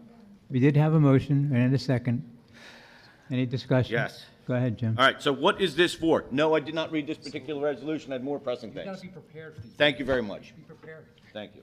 Jim, I did look into this. So what is it? This is a piece of property down in Ocean, I'm always going blank after this thing. Ortley Beach, thank you. Where vehicles and materials have been stored for many, many years, we're just continuing the agreement. Okay, That's it, simple as it is. very good, thank you. All right, the motion was made by Councilman Lamb and it was seconded by Council Vice President O'Toole. Councilman Lamb? Yes. Council Vice President O'Toole? Yes. Councilman Sikozi? Wait, it's in the Yes, public. he asked a question and it was answered, but if I ask a question, I get shot down and belittled and, Councilman Logan, your vote, please. yeah, I voted yes. Councilman Iverson? Yes. Councilman Quinlisk? Yes, Council President Coleman? Yes. actually, public called it like that. Item T. Move T, please. Do we have a second? Yes. Any discussion on T? Yes. Go ahead, Jim. I see this as akin to Emperor Commodus with the 100 days of games. What does that mean? Do your homework. I don't know what that means. I know you Tell me don't. what that means. So, Emperor who? so what we're seeing is more things to distract you from a budget and all the things that are going wrong with the town. We're throwing a concert series, which there's no discussion on. I never heard anything of it before this. And this looks like he wants to do it in Shelter Cove, and I don't know if any of you have ever been into Shelter Cove, but aside from the blackheads, the mosquitoes, the goose shit, and this flooded ball I field. find that be very insulting. And- Shelter Cove is in my ward, and it's an excellent and the place to ball go visit fields. with your animals and with people. I go there every day, actually. I find that offensive. That's in my area. That's my ward, and I find that offensive. Why don't you worry about your own parks Okay. and your own things that you neglect Okay, in your so own we'll ward? just spend your part of the budget on this. I think it's a very worthwhile, So it's a very small expense. As where It's a I'm- very good idea. As where I may be okay with the concert series, I think the location is probably not going to be the best. Customers, people are going to get chewed up going there. It is true, 'cause, come on, Justin, I've lived in Thompson my entire life, it is true. Okay, so my vote is yes to the idea, no to this particular resolution. All right, so a motion was made by Councilman Lamb and seconded by Councilman Logan. Councilman Lamb? I think it's a great idea, and again, Shelter Cove I think it's a great place to visit. I go there often, and maybe Jimmy should start going there yourself and look around, and I'm a liar? How so? You open your mouth. You have something to say, Paul? All right, All Councilman right, Logan? and Yes. that's the last comment, Paul. That's your last comment, Paul. Councilman All right? Logan, you- Just stop, just stop. All right, let's take the vote. Councilman Logan, your vote, please. Yes. Councilman Sikozi? I have a question, please. What age group, what kind of music, what kind of bands? I need to Public? know a little more Police? about it. Councilman Lamb, do you know? Yeah, we'll talk after the meeting, Dave, because I don't want to waste their time out there laying out. Stay after the meeting. I want to get through this. I want to get through this list because we have to go through every one. No. I'm going to go through the rest of the. Excuse me. Come to the microphone if you have something to say, or stand up. Excuse Can't hear me. you. Well, I'll No, tell you. Come on. All right, let's stop. All right, then, I don't know enough. Then vote no, What kind of Dave. band- Just I'm vote no. gonna abstain then. Okay, that's good. Councilman Iverson? I'm going to abstain also. I'd like to know the music. Age group? I'm not really familiar with that stage. Is that a great location? Have they done it in the past? Have they sold out? Has it been well-attended? I don't know. We could spend the money and just a handful of people show up. Justin, have they done that before there? Have they had I concerts know there? that we've done it, but I think it's a good idea, and I think we should try it. Well, That's my yeah, but opinion. 5 of them? I mean, I Yeah. think. I think You we want to do should try- something in another part of town, let me know. I'll support it because I think it's a good idea. It's my. a very small. Also, my understanding, and this is not in concrete, but my understanding that they're going to use different style bands for the concert. For each performance? Yeah, there could be Then jazz, I vote yes. rock, You guys got me so rattled here, I don't know what I'm doing. doing that club. Anyway, there's going to be various styles, For Justin? various styles of music presented. Gangster rap band for you, Justin? I can't hear you. What was that? He said he wants you to have All a right. rap band. Okay, take the vote, please. Councilman Quinlisk? Sure. Yes? Yeah. Council Vice President O'Toole? Yes, sir. Council President Coleman? Yes. I'll be there with my guitar playing, by the way. Only Item kidding. V? Motion fee, please. I'm sorry, which item? V. V. V as Victor. V, the public called that one out? Yes, it was called out. I believe Dan called it out. I believe the mayor requested Mayor this. called it out. So does the public, now that they called it out, do they get a chance to ask their question, or are you going to make me try and muddle through it again? Going to try and make you muddle through it again. Okay, let's see what V says. We're calling on another law firm, Secare and Hansel, for professional services for up to $7,000 or $8,000 for 3 disciplinary hearings.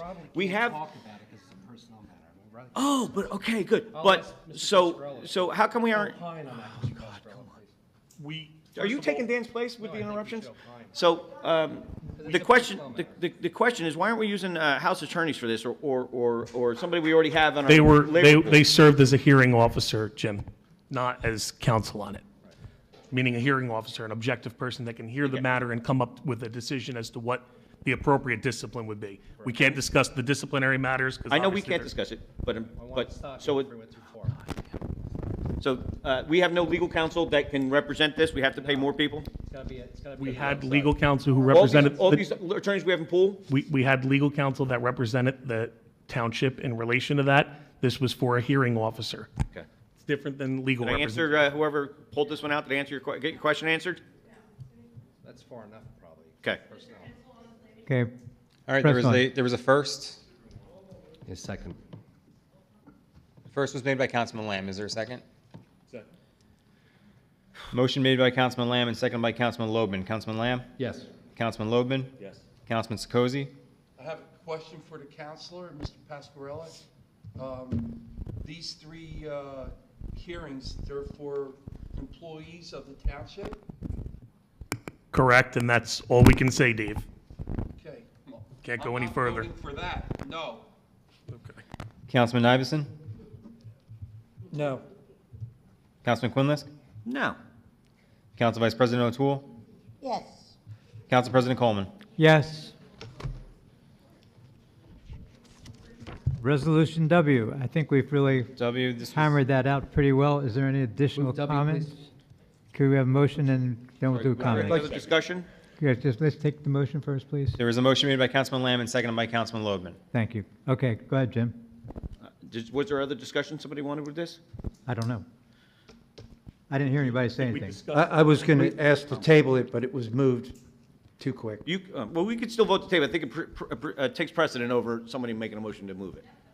I believe the council said that last time. I'd like to so table this. I second tabling it. There's just way too much conflict. A motion to table item W is made by Councilman Iveson and seconded by Councilman Quinlisk. Councilman Iveson? Yes. Councilman Quinlisk? Yes. Councilman Sekozy? We went to all these meetings at Toms River North, and we spoke, our attorney spoke, our mayor spoke, our councilman spoke, our residents spoke, and our teachers from this town spoke. I was so proud of everybody. I did not speak, but I was at every meeting, and there was one person that was conveniently absent, only one person. Justin Lamb was there. He was at every meeting. Everybody was there except for one person. This is such... That's enough. We have somebody who has the floor. People, come He was on. outside the door with material to hand out, because I used to talk about them. No, material about Ciba-Geigy and how dangerous it was. You were there. Oh, no, I know, but I think you're referring to somebody else that was He had campaign actually there. material. We saw it. All right, let's All right, continue. there's a motion to table. Councilman Sekozy, it's your vote. Dave, go ahead. Finish up, Dave. All right, but it's so important that we fight the state and we get this 150 acres there. They're trying to build on it. We had to give them $17 million back years ago for property taxes. And I just think there's just too much of a conflict with this law firm. I'm sorry to say. So I'm voting no. No, we have a motion for a table, Dave, right at this time. Well, yes, thank you. Councilman Lamb? Pardon me. No. Councilman Loebman? No. Council Vice President O'Toole? No. Council President Coleman? No. Okay, motion to move was made by Councilman Lamb and seconded by Councilman Loebman. Councilman Lamb? Yes. Councilman Loebman? Yes. Councilman Sikosi? Yes. Councilman Nivison? No. Councilman Quinlisk? No. Council Vice President O'Toole? Yes. Council President Coleman? Yes. Moving to item X. Move X, please. X was called out by the public. Do we have a second? Second. We have a second. Discussion? Leave it alone. Somebody in the public called out item X. Do you want to handle it? Do you want to handle it? No. You handle it. All right, motion made by Councilman Lamb and seconded by Councilman Loebman. Councilman Lamb? Yes. Councilman Loebman? Yes. Councilman Sikosi? Yes. Councilman Nivison? Yes. Councilman Quinlisk? I have to point out that from what I read on this thing, at least 2 of the movie nights are going to coincide with our council meetings, and one of them I think even coincides with the car show we do down in the summertime. So, although the idea sounds wonderful, again, I think it's just more trying to hide what's really going on. But I'll say yes because it should be a good event, hopefully. Council Vice President O'Toole? Yes. Council President Coleman? I'd like to thank Jim for his vote. Thank you, Jim. And I vote yes. Moving to the reports. Have a motion to approve? I'll make the motion. Second. A motion is made by Councilman Loebman and seconded by Councilman Lamb. Councilman Loebman? Yes. Councilman Lamb? Yes. Councilman Sikosi? Yes. Councilman Nivison? Yes. Councilman Quinlisk? Yes. Council Vice President O'Toole? Yes. Council President Coleman? Yes. Moving to the approval of the bills. Motion to approve? Yes. Jim? Yes, I'm sorry. Oh, was that a second by Yeah. Jim? Okay. Yeah, I'll second it. Sorry. I'm just looking. Motion was made by Councilman Loebman and seconded by Councilman Quinlisk. Councilman Loebman? Yes. Councilman Quinlisk? Yes. Councilman Sikosi? Council President, Yes, sir. before we adjourn, I have one thing to say. So I vote yes. Adjourn? Councilman Lamb? I'd like to abstain from Bill number 24-02804, also abstain from Bill 24-02811, and Bills 02534 and 02639. Yes to the balance. Sorry, Mr. President. Go ahead, Jim. My apologies, I missed it. No problem. I have to abstain for bills, all bills payable, Tech Elevator, Yezzi and Associates, and Remington and Vernick. Councilman Nivison? Yes. Council Vice President O'Toole? Yes. Council President Coleman? I have to abstain from Bill 24-01974, Preferred Behavioral Health. Otherwise, yes. Elected officials' comments. Before we go there, I want to make a motion, and I hope somebody can give me a second, that these meetings got to be put back up and left on the township website, every meeting. So I hope, I asked you over 2 months ago about looking into it and what the hang-up was, and that was the last I heard of it. I did make a motion at that time, so I'm making another motion that we keep these meetings up. I'll second that motion. Okay, a motion was made by Councilman Sikosi to keep the council meetings up. Councilman Quinlisk seconded. Councilman Sikosi? Yes. Councilman Quinlisk? these meetings should be up there for the public to see, whether there's a requirement for it or not. If you really think that transparency in government is important, which I do, then there should be absolutely no reason why these things aren't posted and kept up there for the public to see, for the public to easily find and not have to search through somebody else's website or Facebook page to get to it. So I vote yes, we go back to posting these meetings. Councilman Lamb? Yes. Councilman Loebman? I'm going to abstain. Councilman Iveson? Yes. Council Vice President O'Toole? I don't see any harm. So is your vote yes? Said yes? I'd like to say something.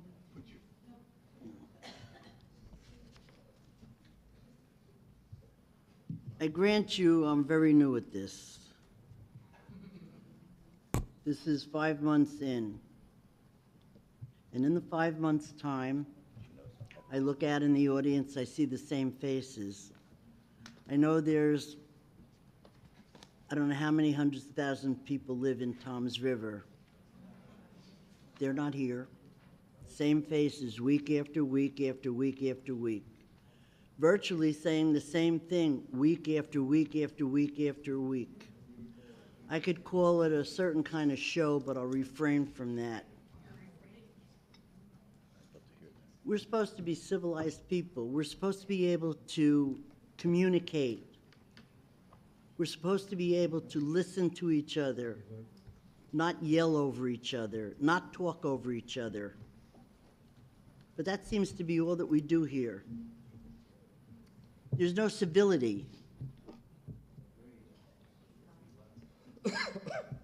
I don't know if you've ever heard of the word respect, but it goes both ways. It goes from us to you and from you to us. One person speaks at a time, one person answers at a time. It's not a scream fest. You do not represent the whole town. You represent a very small portion of the town, which is your own agenda. And your agenda has been one thing and one thing only: hate for one person. Don't you think there's enough hate in this world? The world's on fire, ready to blow up at any minute, and you can't do anything but hate one man. Council Vice President O'Toole, your vote? I'm going to abstain. Had enough. Council President Coleman? Yes. Okay, passes. Well, By the way, can I just address Dave? Dave, when you brought that up last time, I tried to explain to you that I've not been involved in posting or deleting or anything of that nature. Unfortunately, of my many responsibilities in this position, that was one that I escaped. So that's why I didn't take any action, okay? And I I'm apologize. grateful, and the township of Toms River is grateful to watch this. So everybody sees in town, they can decide for themselves. And so I'm grateful that everyone that voted or entertained it or abstained. Thank you so much. So we can only wait to see what happens if it really goes back up. Mike, did you get my vote? You voted yes. Okay. Thank you, Council President. Mr. President. Bringing it up. I'd like to make a motion that we go back to 2 meetings a month, because the workload of trying to decipher all this information, and it's too much all at one time. Nobody has time to do anything. So if we could break it up into 2 meetings, I think it would lighten the load on everybody up here and give the public a chance to educate themselves on fewer things at one time, because it is an awful lot to try and deal with. And for that, I'd like to make a motion that we go back to 2 meetings a month, and I dare say 6 o'clock, so Justin can get home earlier. All right, wait, okay. I'll second that motion, okay? And for the following reasons. All right, thank you for bringing this up. I think you need a resolution for this. All right. But we didn't need a resolution to cancel it, did we? It was at the reorg meeting in the Why don't you propose it to the council meeting president in meeting rules writing? and regulations. Propose it to the council president in writing. Okay. And then we have a formal discussion and we get it on the next calendar. Then that's what we'll do. Well, but All right, just let me finish up, because if we start the meetings at 6 o'clock, more people can be here to come, and it won't be as much on the agenda. We could get through it quicker, get out of here by 7. Everyone always wants to leave, and it's a lot easier having 2 meetings a month. And so we'll write a letter to you, Council President, and we'll discuss it. Well, I view the request of Councilman Quinless to request a resolution to be prepared. Is that what you're suggesting, Councilman? Yes.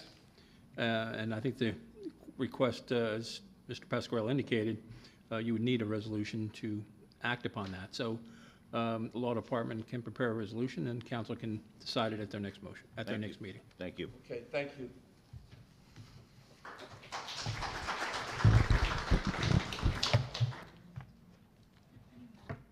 Once again, Mike, I'm lost. Where are we? Starting with, we'll do elected officials' comments, starting with Councilman Lamb. Okay, thank you.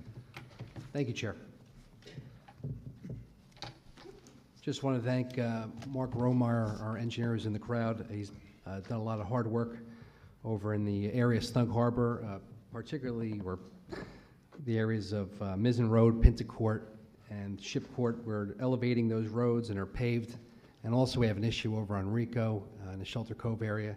And Mark has been really working the neighborhood over there, making sure that all the residents understand that some issues that were happening in the past, that we resolve them. There were some elevation issues, some flooding issues. We had unusually, more rain in the last few months than we have in a while, but yet there's some real flooding issues. And I want to thank Mr. Omar and the crowd for stepping up and taking care of that and being real proactive in fixing those items. Other than that, I just want to wish everybody a safe and healthy Memorial Day weekend. For those of you that are off on Monday, enjoy that day off with your families, and that's all. Thank you. Mr. Quinsta? I encourage all of you guys to try and go through that budget. Although Mr. Lamb doesn't think so, I did do my homework. It's, 80 pages or something. And I even have the abridged version, which is almost as confusing, but a little less information. I wish I had the Budget for Dummies presentation that Mr. Solanas put up, because then it'd be easier for us to answer some specific points as they came out, rather than trying to dig through this to give you guys information. That being said, I had another whole page of other stats and figures that I wanted to pull out, but I think the point's been made. Please take an opportunity to read the budget. Email me if you have any questions on it, and I'll do my best to educate you guys as much as I can on it, because it is a lot. Again, as he said, please have a safe holiday, and we'll see you back here hopefully in a couple of weeks. Thank you. Councilman Lubin. I have no comments. Councilman Nyberson? I just want to thank everybody for coming. Keep coming, and tell your neighbors to come, so we get some more new faces.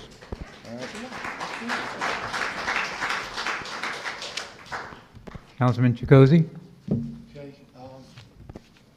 First, I want to thank Tom here, Councilman Nyberson. This guy is conflicted, but I believe he's a lot like me. He talks from the heart. He doesn't have anything prepared like me, and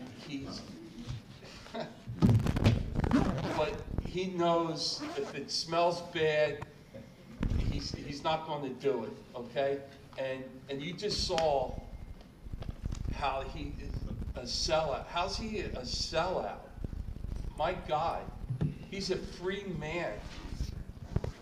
He wants to control everybody. Our time limits here, how long we can speak, the order, the procedures. Oh my God, it's terrible. 66 people have left this town. They've been fired or they quit. And this budget it's not a budget. Compare it in the past to the other presentations, and look who gave it to what went up there tonight. And I have this. How are we going to, it's 1,700,000 almost. how are we going to gain that in interest and investments? I want to know this stockbroker or whatever. I know interest is around 5%, but I'm trying to figure out the money, how many millions we have to have in there to get it. And so, on a lighter note, a couple weeks ago was Teachers Appreciation Week. I want to thank our teachers here in Toms River.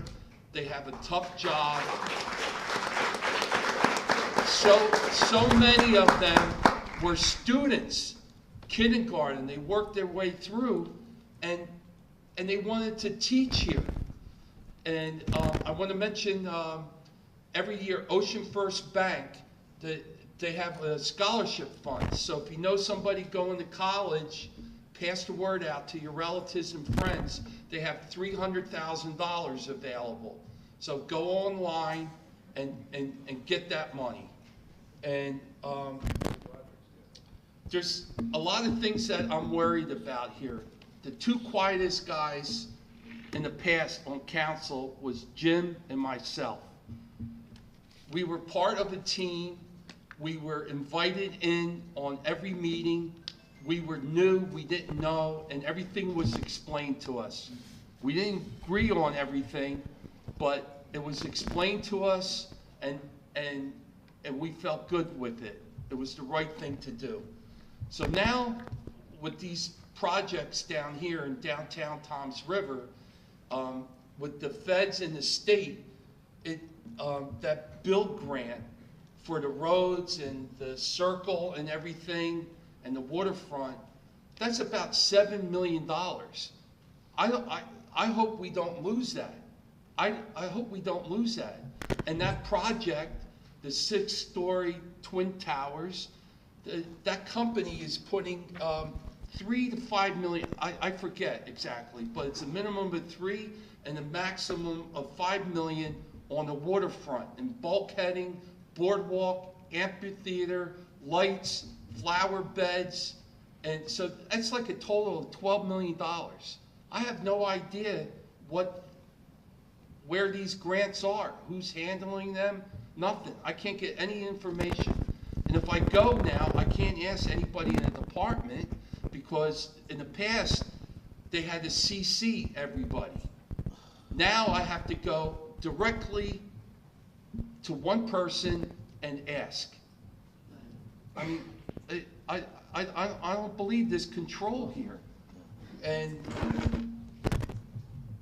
I'm sorry if I'm bothering you and you gotta stay, okay? So I apologize. I'll try to Please wrap stop it up. apologizing. That's all you Okay. do is apologize. All right, yeah,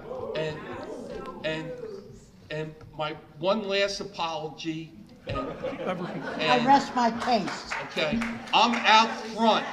I'm number one in line, except for Jim and Councilman. Okay, that's perfect. Meds and meds. Look who's representing you now. Look at this council and look at the mayor and the business administration. And don't forget, I said I'm up front. So that says a lot that I'm here. So thank you. God bless everybody. Keep up the good work, and God bless Toms River. Please. Thank you. Thank you for those kind words too, Dave. You're welcome. My pleasure. Councilwoman O'Toole? No, there's nothing left to say. I think it's all been said, more than once. Have a nice, very nice, safe Memorial Day.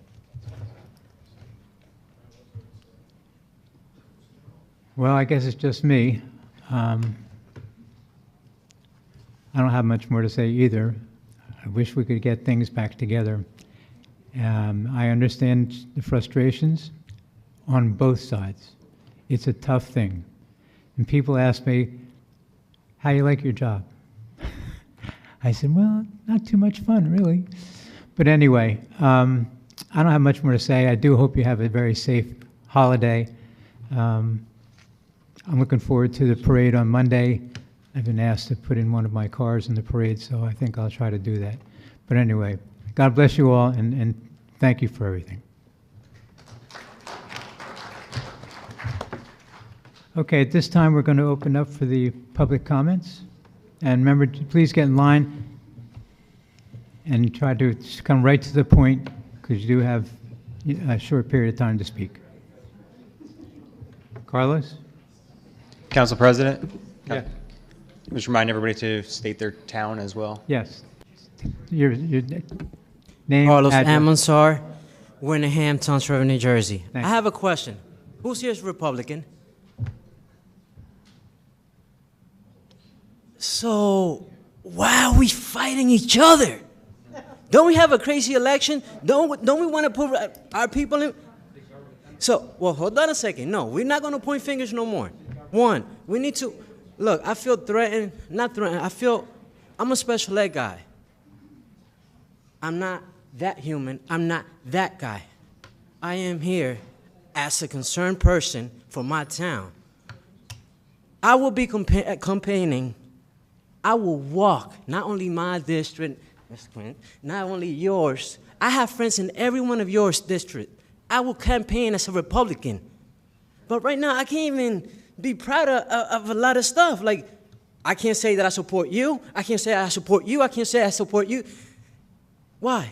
Because everybody, it's a conflict. Come on, guys. We did a lot better, but we need to communicate. We need to educate each other. Because that budget, I don't know anything from potato. Now, Tom, I'm very proud of you. You're not a sellout. Every time you make a decision, I see the face that you did to your son right there. So for that, sir, I respect you because you are whatever he sees in you, he's going to be. Somebody told me that. Sir, I was expecting you to speak on this budget. Everybody had a question. If we're here for the town, we have to be here for the town, not just because one cannot agree with the other. I like all you guys. I'm trying to be like you guys, but without the conflict. So can we please move forward? It's already half of a year that we wasted instead of making our town better. What are we gonna do for the funding that we need for the school? I didn't see none of you guys over there. So, you know, let's stop wasting time.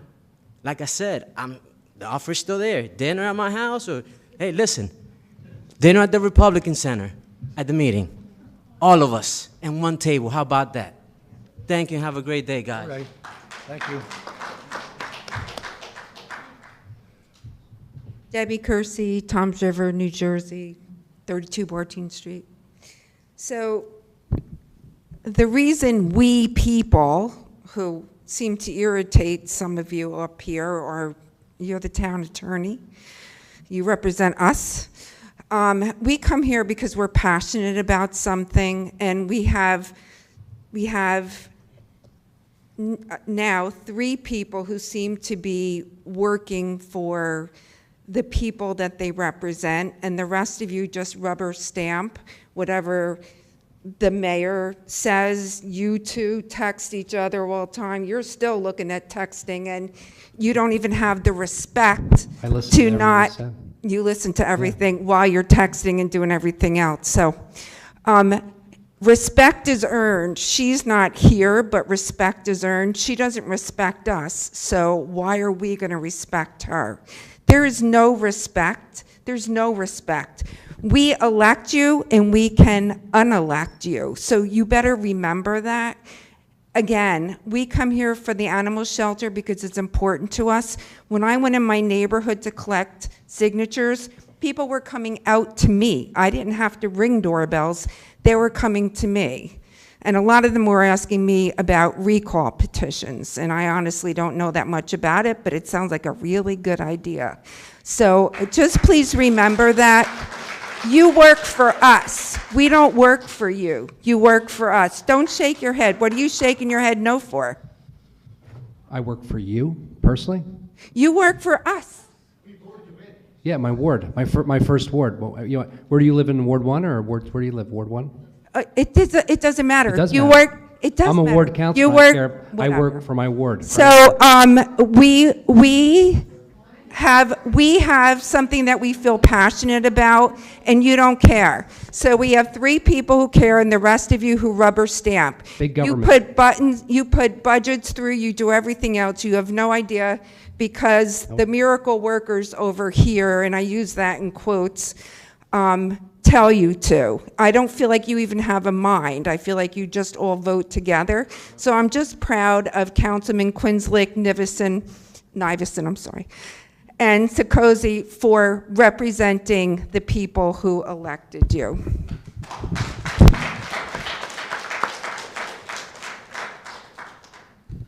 Dana Tormola, Messenger Street. First, I want to point out how much calmer this room has gotten since this has gone away. And if that doesn't explain one more reason as to why a recall should be had, well, then you're not paying attention. I want to mention the COs throughout the town. We have not only done away with the COs as far as rentals go, but we have done away with code enforcement in general. And every day I drive through town and see numerous homes that are unkempt, lawns that are high. They are devaluing the property in their neighborhoods. This happened in Lakewood and Jackson 15, 20 years ago. It's the same thing. Unfortunately, other towns have also come across that, such as North Jersey counties run into that problem a lot also. Mr. Lamb, I did call you a liar because you've been a liar since you ran for council. You didn't live. You didn't live where you lived, where you said you lived. Says who? You? You lived on my street. Says who? You? You lived, yes, because you lived on my street. Really? So when the recall comes for you, come August. Threat. That's a threat. No, Thank you. it's not a threat. We're recalling you. We're recalling you.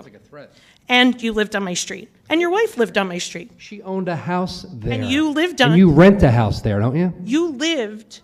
I have a domicile in Guilford Park. It's my house. You lived on Messenger Street when you ran for council for Ward 1. Don't deny it. There's plenty of people here who knew it. Who cares?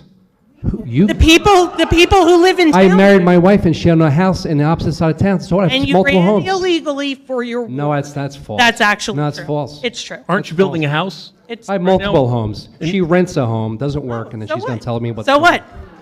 You're not a taxpayer. You're not a taxpayer. Because I actually do pay the taxes for my You're not a home. property tax owner. I pay the You weren't taxes back for. then. Shut up. He's building a house in Ward 1. He doesn't live there. I live in Ward 1. I've always lived in Ward 1. Anyway, Ms. O'Toole, you have to give respect to get it.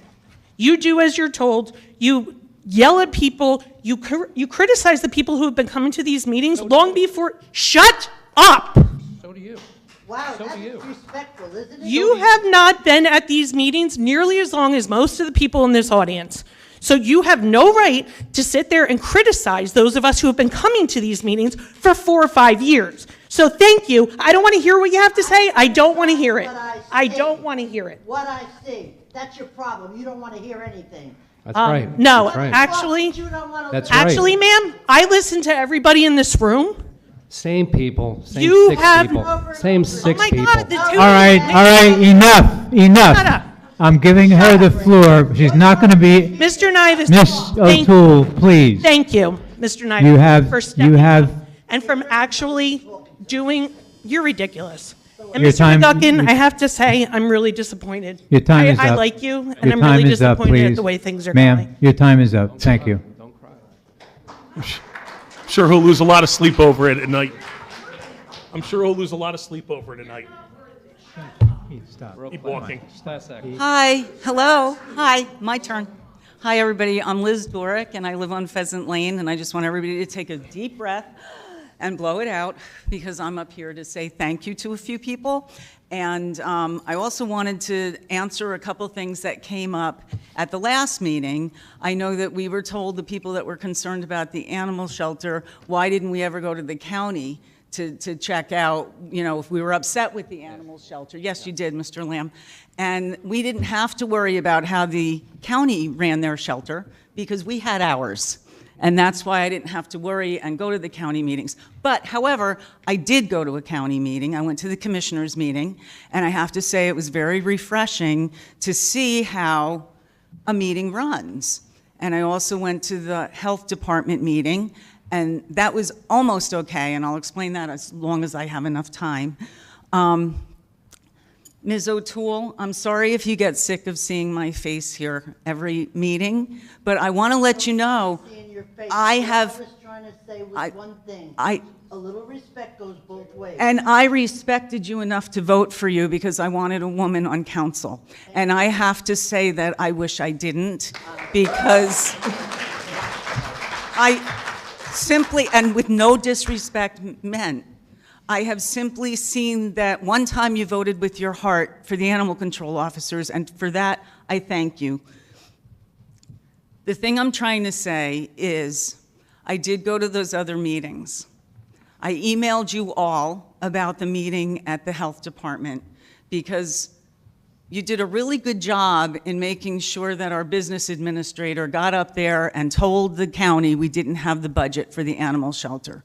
Unfortunately, our business administrator felt he needed to get up again at the end of the meeting, and he had the nerve to disparage or try to disparage a former mayor of this town. I have It wasn't disparaging. It wasn't disparaging. It was a legitimate question. I have no agenda. I belong to none of the Republican clubs. I don't belong to the Democrat club. I come here because at the beginning in January, I saw that our business administrator and our assistant business administrator both resigned within 30 days of this administration. And it set off a red flag in this heart of mine. And I started coming to the meetings. And now I realize that this is not like set it and forget it. I have to come to every meeting. I don't have an agenda, but I want to see what yours is. So I did go to that meeting, and unfortunately, he did. He brought up the fact, I'm not going to get into a debate with you, sir. I'm just going to say okay to you because that's the best way to deal with this.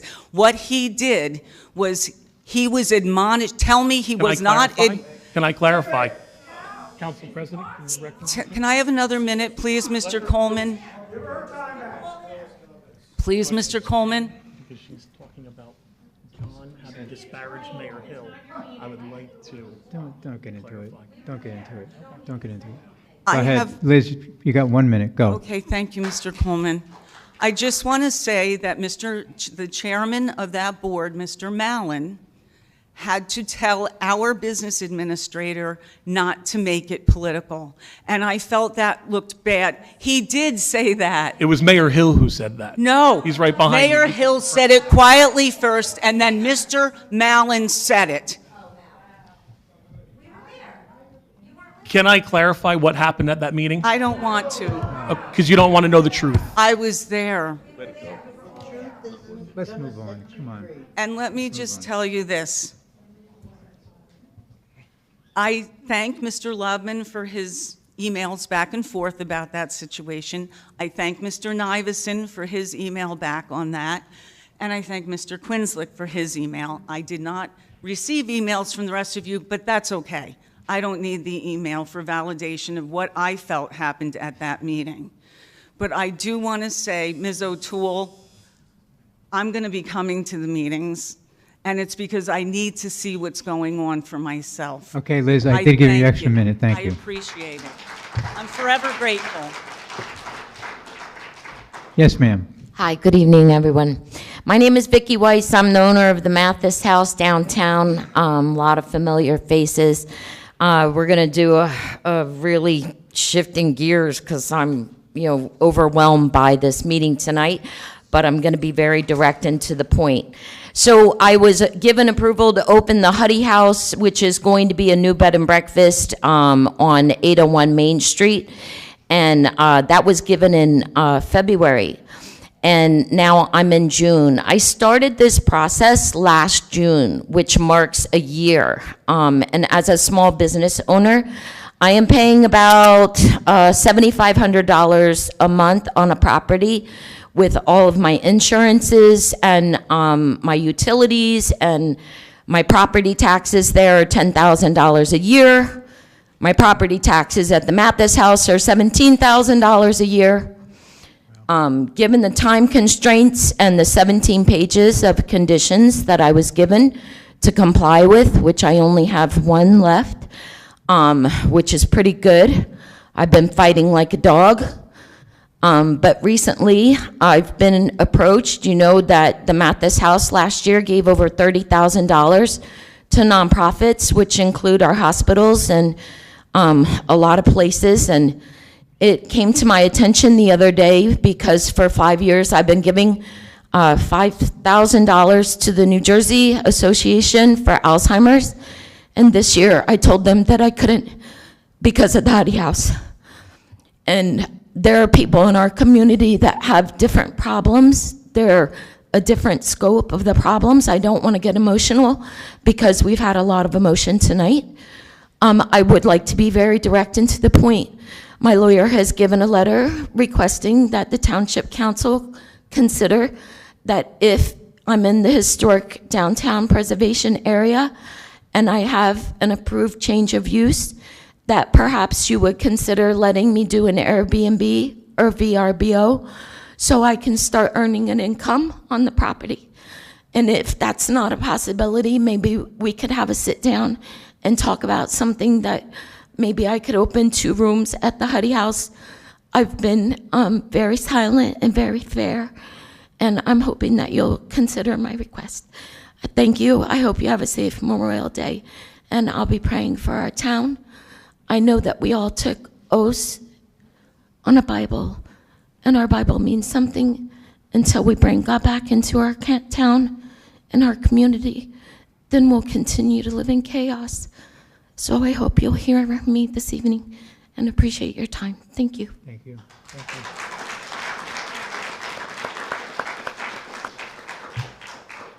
you. Julie Adamek, Cedar Grove Road and Toms River.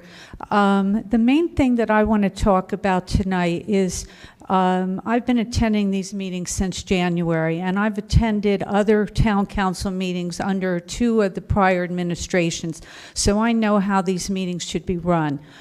I've never seen anything so ridiculous as these meetings, but the main problem is you have an individual who is absent from this room right now who has an anger management problem. Now, I think everyone knows that there was a meteorologist on a major network that got fired for having an anger management problem that was out of control. This person needs professional help. Now, the council president, it's your role and responsibility to have control of these meetings. And I cannot believe that this problem has not been addressed with by the township attorney and the town council president, and has let this go on for almost 5 months like this. Some of the things that I heard, the comments tonight, this was directed towards a councilman. You're not making any sense. You're incoherent. You haven't talked about anything. Just completely insulting fellow council the council members, constantly being belligerent, arrogant, obnoxious, insulting the residents. The residents have a right, this is a public meeting, and the residents have a right to voice their opinions. There's a complete lack of civility. Now, there's 2 people in this room. One is in administration, one is a council president, and I know that you individuals have worked in a school system or are working in a school system. So I know that these people have been trained on bullying and anti-bullying techniques. So I cannot understand why this is being allowed, but it has to stop because it's ridiculous. And to be throwing out the residents when they speak out after they've been insulted, demeaned, people trying to pick a fight with them where you think there's going to be a riot or a brawl like the last meeting. Somebody has to get control. And if you have to bring the HR person into this, they need to have training. Everybody needs to have training on civility. I don't know what country people were raised in, but this is totally unacceptable and it has to stop already.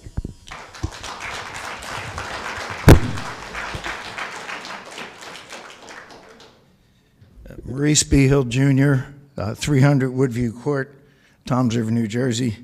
Mr. Council President, I'd like to clear the record. I haven't been to any of these meetings. I've stayed away. I was the former mayor. I'm being blamed for a lot of stuff, but I want to get some things straight on the record. First of all, there's no $3 million deficit.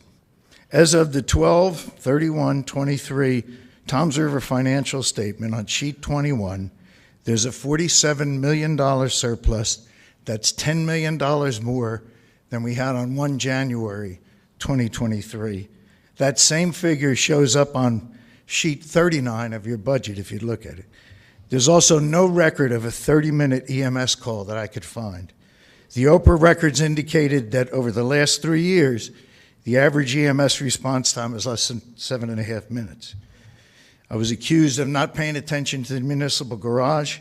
The municipal garage engineering report was completed in 2023 in July. Money was allocated in the budget, in the 2023 capital budget.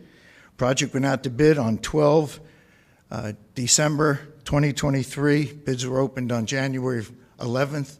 The council voted that down. The money was in the budget. I also have been accused of the New Jersey reentry change of tenancy. That was denied twice, the application in 12/12 and 12/19 by our planner, who has since been fired. The planner recommended a change of use hearing before the Board of Adjustment so that the public could have an opportunity to ask questions and that New Jersey Reentry would be able to fully explain their operation on the record. Instead, the township attorney directed the zoning officers to approve a change of tenancy without a Board of Adjustment hearing and just 5 sentences on the affidavit on January 24th, 2024. I was not in office. I'm a member of the Ocean County Board of Health. I attended the meeting on the 8th. It was the first time I've heard anything about the animal shelter. We have never discussed it. At that meeting, according to Senator Singer and the Ocean County Health Department Chairman Jack Mallon, the only reason the county was involved is that Mayor Roderick said he was going to close it if they didn't assume the operations. Finally, this past week, the SLEO Class 1 applications for the Ocean County Police Academy sat on the mayor's desk for over a month. As a result, the candidates weren't allowed to enroll in the police academy that started last week.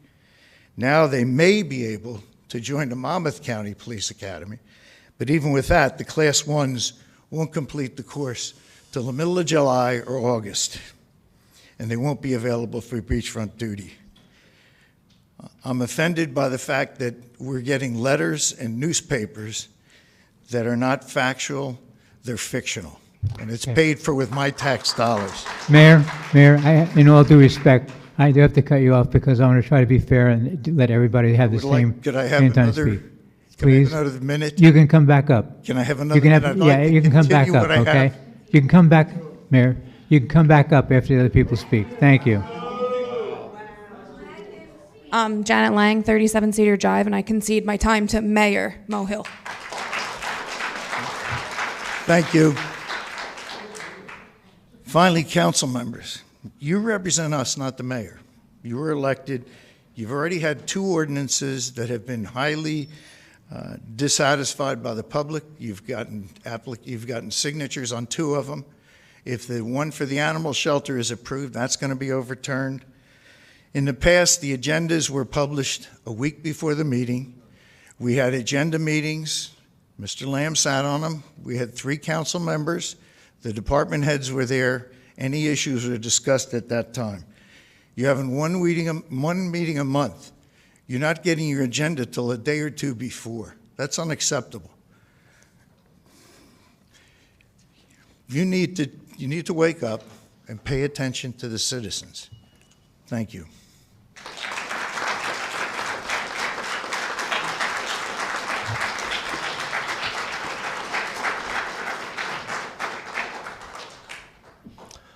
Phil Brilliant, 79 Holly Tree Lane. Thank you, Council President Coleman. I'm still a little taken aback that the consent agenda allows the public to call out questions, but yet we can't discuss what our questions are until public comment when you've already voted on it. So, I think it's something I want to look into, and I understand, Mr. McGuckin and Mr. Pascarella, they have their law degrees, I don't, but there's just something doesn't make sense about that, because I know historically, been at these meetings, it's been an opportunity. But just a few questions or just a comments on those resolutions, because, what I wasn't going to do was start texting the council people who I know their cell phone numbers and say, here's what I was talking about. I wish I did, but I didn't. Like on Q, for example, it talked about putting another attorney into the pool. Donald Burkett was discussed, but there was a lawsuit that was represented by Mr. Burke, and he represented Councilwoman O'Toole, Mr. Burns, and I believe the township. And there's a question there, is there a perceived conflict? I'll leave that. That was my comment there. On R, there's a question, this was about the landfill, about TRC environment. If you look at it, I know Councilman Lamb said to everybody, make sure you read this, you get it in advance. It expires May 31st, 2024 in the resolution.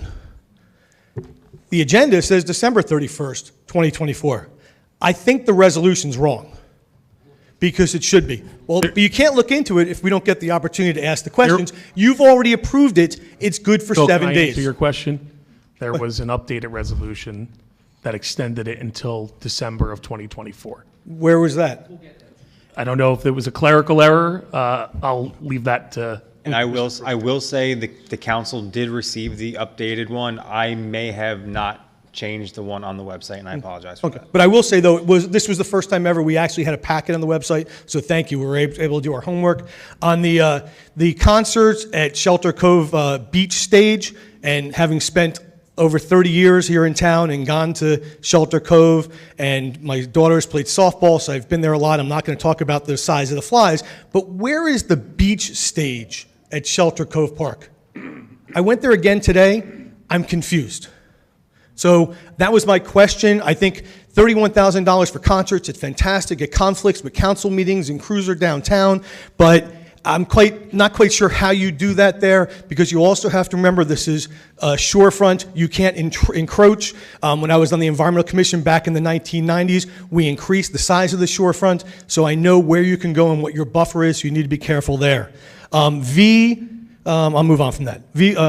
W, there's so much to talk about. NRD, okay, is not remediation. I'll come back.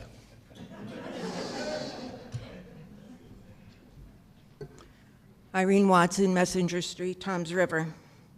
I attended the Ocean County Health Department meeting on May 8th. This is one question I asked. If you took over the Toms River Animal Shelter, would you follow the Toms River Animal Shelter guidelines of being a no-kill shelter? This was their answer. The Toms River Animal Shelter sends us animals that need to be euthanized. There are many who are passionate about having the animal shelter remain in Toms River, in Toms River's hands, and not being taken over by the county. Rallies were held, posters were made, and petitions signed. KILL, K-I-L-L, used in conjunction with the Ocean County Animal Shelter, was the one word that stood out on most of the posters. One said, "Animals will die." Posters and statements such as these are misleading and could, understandably so, influence people to sign the petition. Not to mention, it wasn't necessary to put Ocean County Animal Shelter in a bad light. Fight the fight, rally, make posters, and have petitions signed to save Toms River Animal Shelter, but present honest and true information. Be proactive. Posters could have said, for example, keep Toms River animals in Toms River hands. Have a sign-up sheet for volunteers to walk, not just a petition, but a sign-up sheet for volunteers to walk dogs, man the shelter 24/7, keep the doors open for a few hours a day. Have a fundraiser to build dog runs. For volunteers, reach out to the high schoolers, senior citizens, even those who need to do community service. Fight the fight, but do it calmly and honestly. I also asked them, what would they do with the $1 million that was bequeathed to the Toms River shelter? They said it would stay with that building and shelter. I asked them, would they retain the Toms River workers? And they said they would apply and they would consider their application. I asked, what changes would you make in the interior or exterior of the Toms River Animal Shelter? They said they would build dog runs. And that's what I learned. Thank you.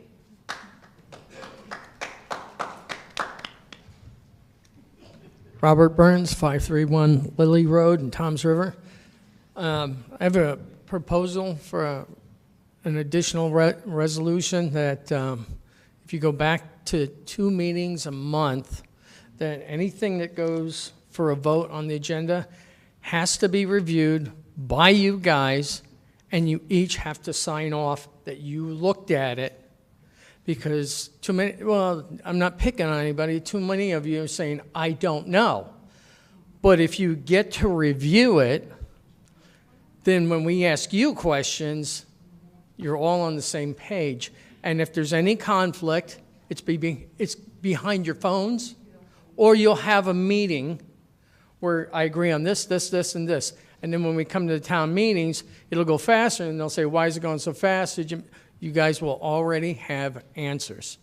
I also agree with the woman who was ahead of me about private citizens contributing to the animal shelter, if we keep it. And I suggest that we sign on a vet and bring a veterinarian in and bring in interns from veterinarian schools. And in exchange for their free services or low-cost services, we give them letters of recommendation of how well they did, working under the hand of an experienced vet in multiple varieties of animals, not just cats and dogs, but wild animals and domestic animals. And also bringing back charging people for animals. So if we get a horse, let's ask $1,000 if the horse is in good shape. And if it's a cat, maybe it's $100. And that'll help compensate.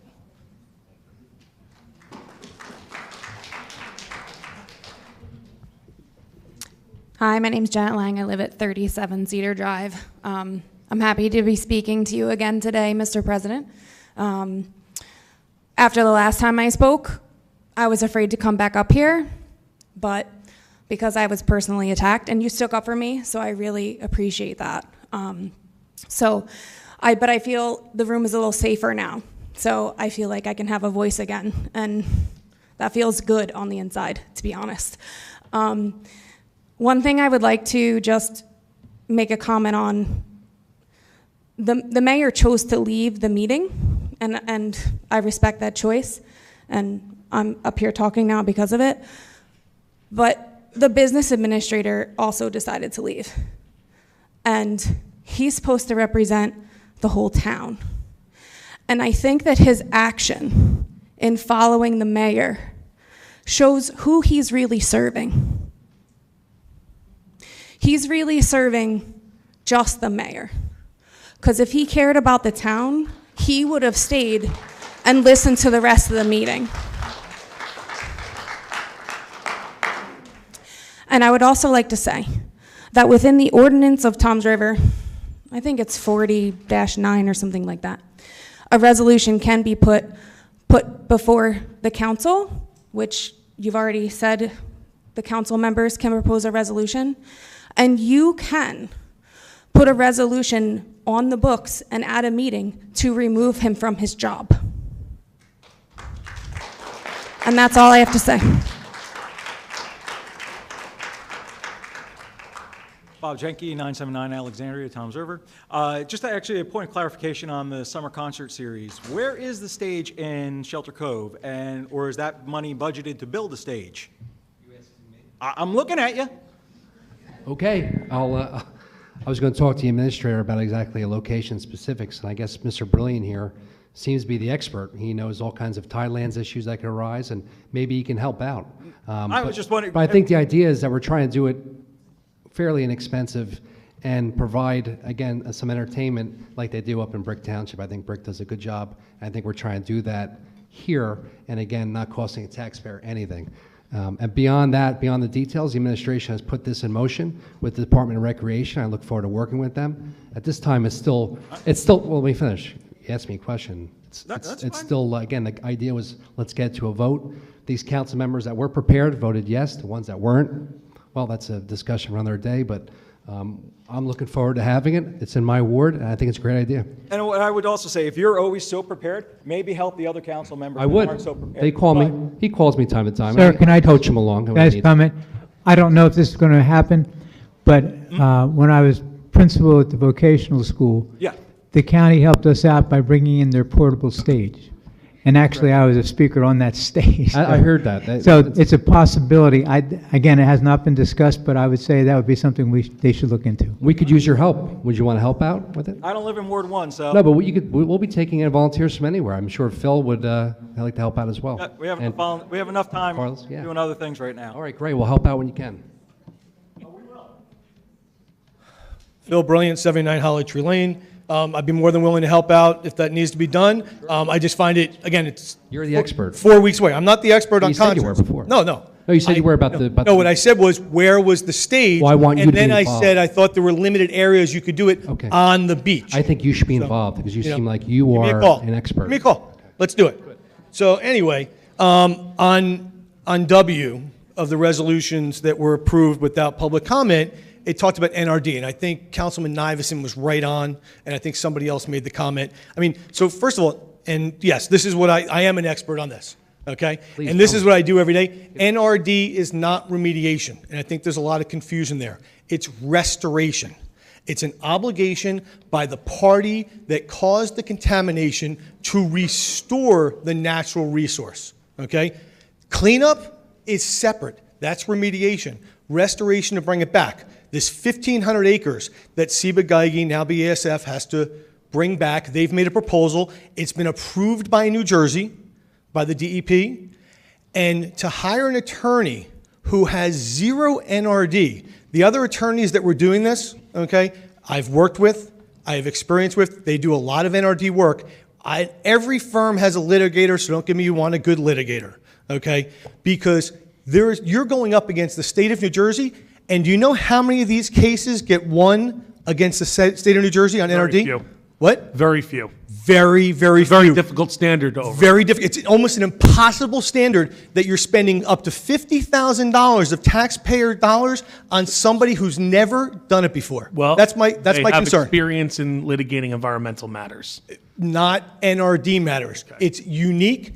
It is a law that was passed about 28 years ago, okay? And it is not easy. And by the way, again, you're going against the state of New Jersey who has put forth this. I highly recommend you make a change on that.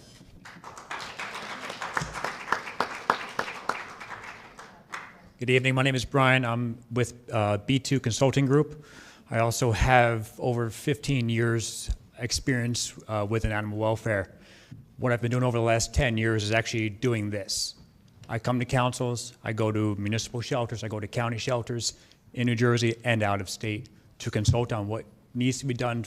That way you can make the appropriate decisions within the shelters, that whether you run yourselves or you work with on the county side of it.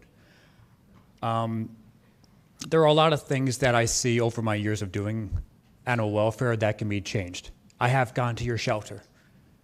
I have comments that I can make about your shelter that are for and against it. There are a lot of things that I've seen that are not run negatively within the shelter.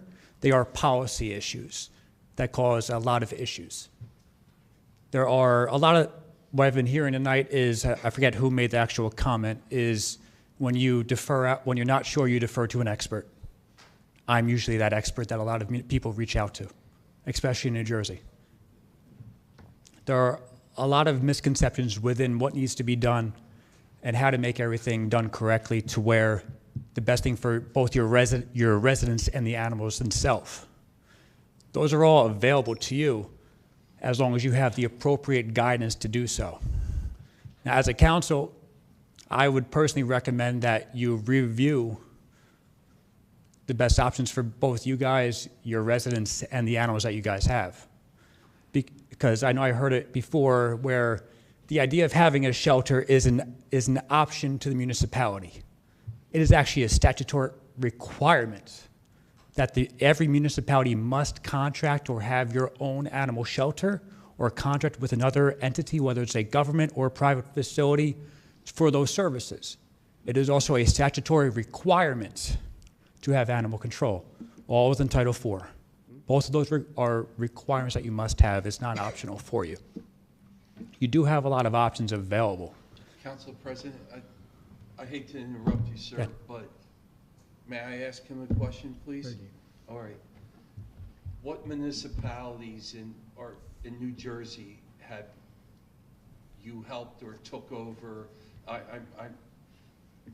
Could you turn this animal shelter into a profit? Answer honestly. So there's always ways of doing it. At the end of the day, an animal shelter is a business, whether it is municipally run, county run, or privately run. Everything can be done in a way that your cost is not there. Now, I understand that you do have $1 million or whatever the number is that was entrusted to you guys. You also have an animal trust account, which is another statutory obligation. This is where your animal license fees. May I have another minute, Council President, or 30 seconds? 30 seconds. You also have an animal trust account, which is another statutory obligation, which is where all of your animals' license fees. I believe, Tom's River, you guys have for spay and neutered dogs at least, it's a $15 fee, and unfixed cat animals, it is a $20 fee. 20 to 50% cents, 20 to 50 cents of that goes to the state. The rest of that goes to the animal trust account. Most municipalities use that animal trust account to cover your animal expenses, your rabies vaccines when you do those clinics, your animal control cost, and if you have a shelter, whatever your shelter costs, whether you're running that yourself or you're contracting out. Those funds are there.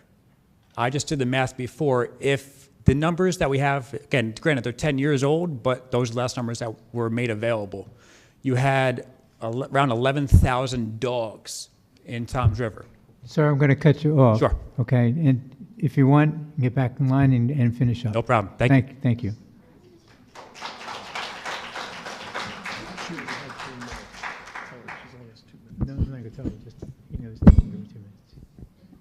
Julie Adamek, Cedar Grove Road in Toms River. I just want to counter one of the things that one of the residents said previously. I have a picture from my cell phone of the sign that I was using, and I think it represents many of the signs of those of us that were collecting signatures for the petition on the animal shelter. And it says, "Save the Toms River Shelter and TR Animals." And if you want, I can bring it up so you can see it for yourself, but it's right here on my cell phone. It was taken live from one of the local establishments. As far as the lack of civility at these meetings, I would make a suggestion also that you find a mechanism to be able to cut the microphone of the individual who is so disruptive, so belligerent and arrogant and obnoxious and insulting the residents and the fellow council members. That would go that would be a great benefit to this room and this meeting being able to function appropriately. And lastly, I want to talk about these letters that are being sent and this Toms River Bulletin. That is just an absolute waste of taxpayers' money. I don't want those publications coming. They're nothing more than propaganda and lies. The information on the police salaries, if you take a calculator and add up the numbers, they don't even add up. And that was pointed out in one of the public meetings, and it was republished in the Toms River Bulletin. It's an insult to the Toms River residents, and it's abuse of our taxpayer dollars. And as far as I'm concerned, at this point, you need to have a forensic audit. Okay, your time is up. I'm sorry.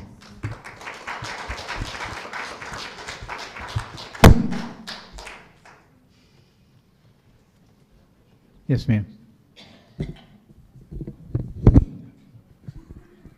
Ashley Lamb, Bierman Avenue, McKinley Avenue, West Tarpon Way, Toms River. I want to make it clear that I'm here tonight as a public citizen in Toms River and not in my capacity as a board member on the Toms River Regional School Board, but I am here to talk a little bit about that and to appeal to each one of you, because every single one of you on the dais lives in Toms River, but you never come to my board meetings. Mr. Navison, I know that you were at one and you spoke about vaping in bathrooms, and I remember that. And Justin, you have come to a few meetings when you're not working, but I don't see anyone else there. And I see tons of people here at this meeting, other than Jean Mickle and Karen Wall and maybe a handful of other people here. No one comes to the meetings. The problem with that is also that former council president Gagan moved the meetings here from Tuesday to Wednesday to compete with our meetings, disenfranchising people in town that are stakeholders, and they have to choose which meeting they can go to most times. That's a problem. Recently, the state Senate passed S 3081, which gave districts under adequacy, which Toms River is, we're $91.5 million under adequacy, and they just granted license to our Board of Education to raise taxes in this town by 9.9%. Now, the reason for that is because they'd like us to be able to generate more revenue. We are under adequacy by $91.5 million, and a 10% tax hike in this town would only produce $14 million.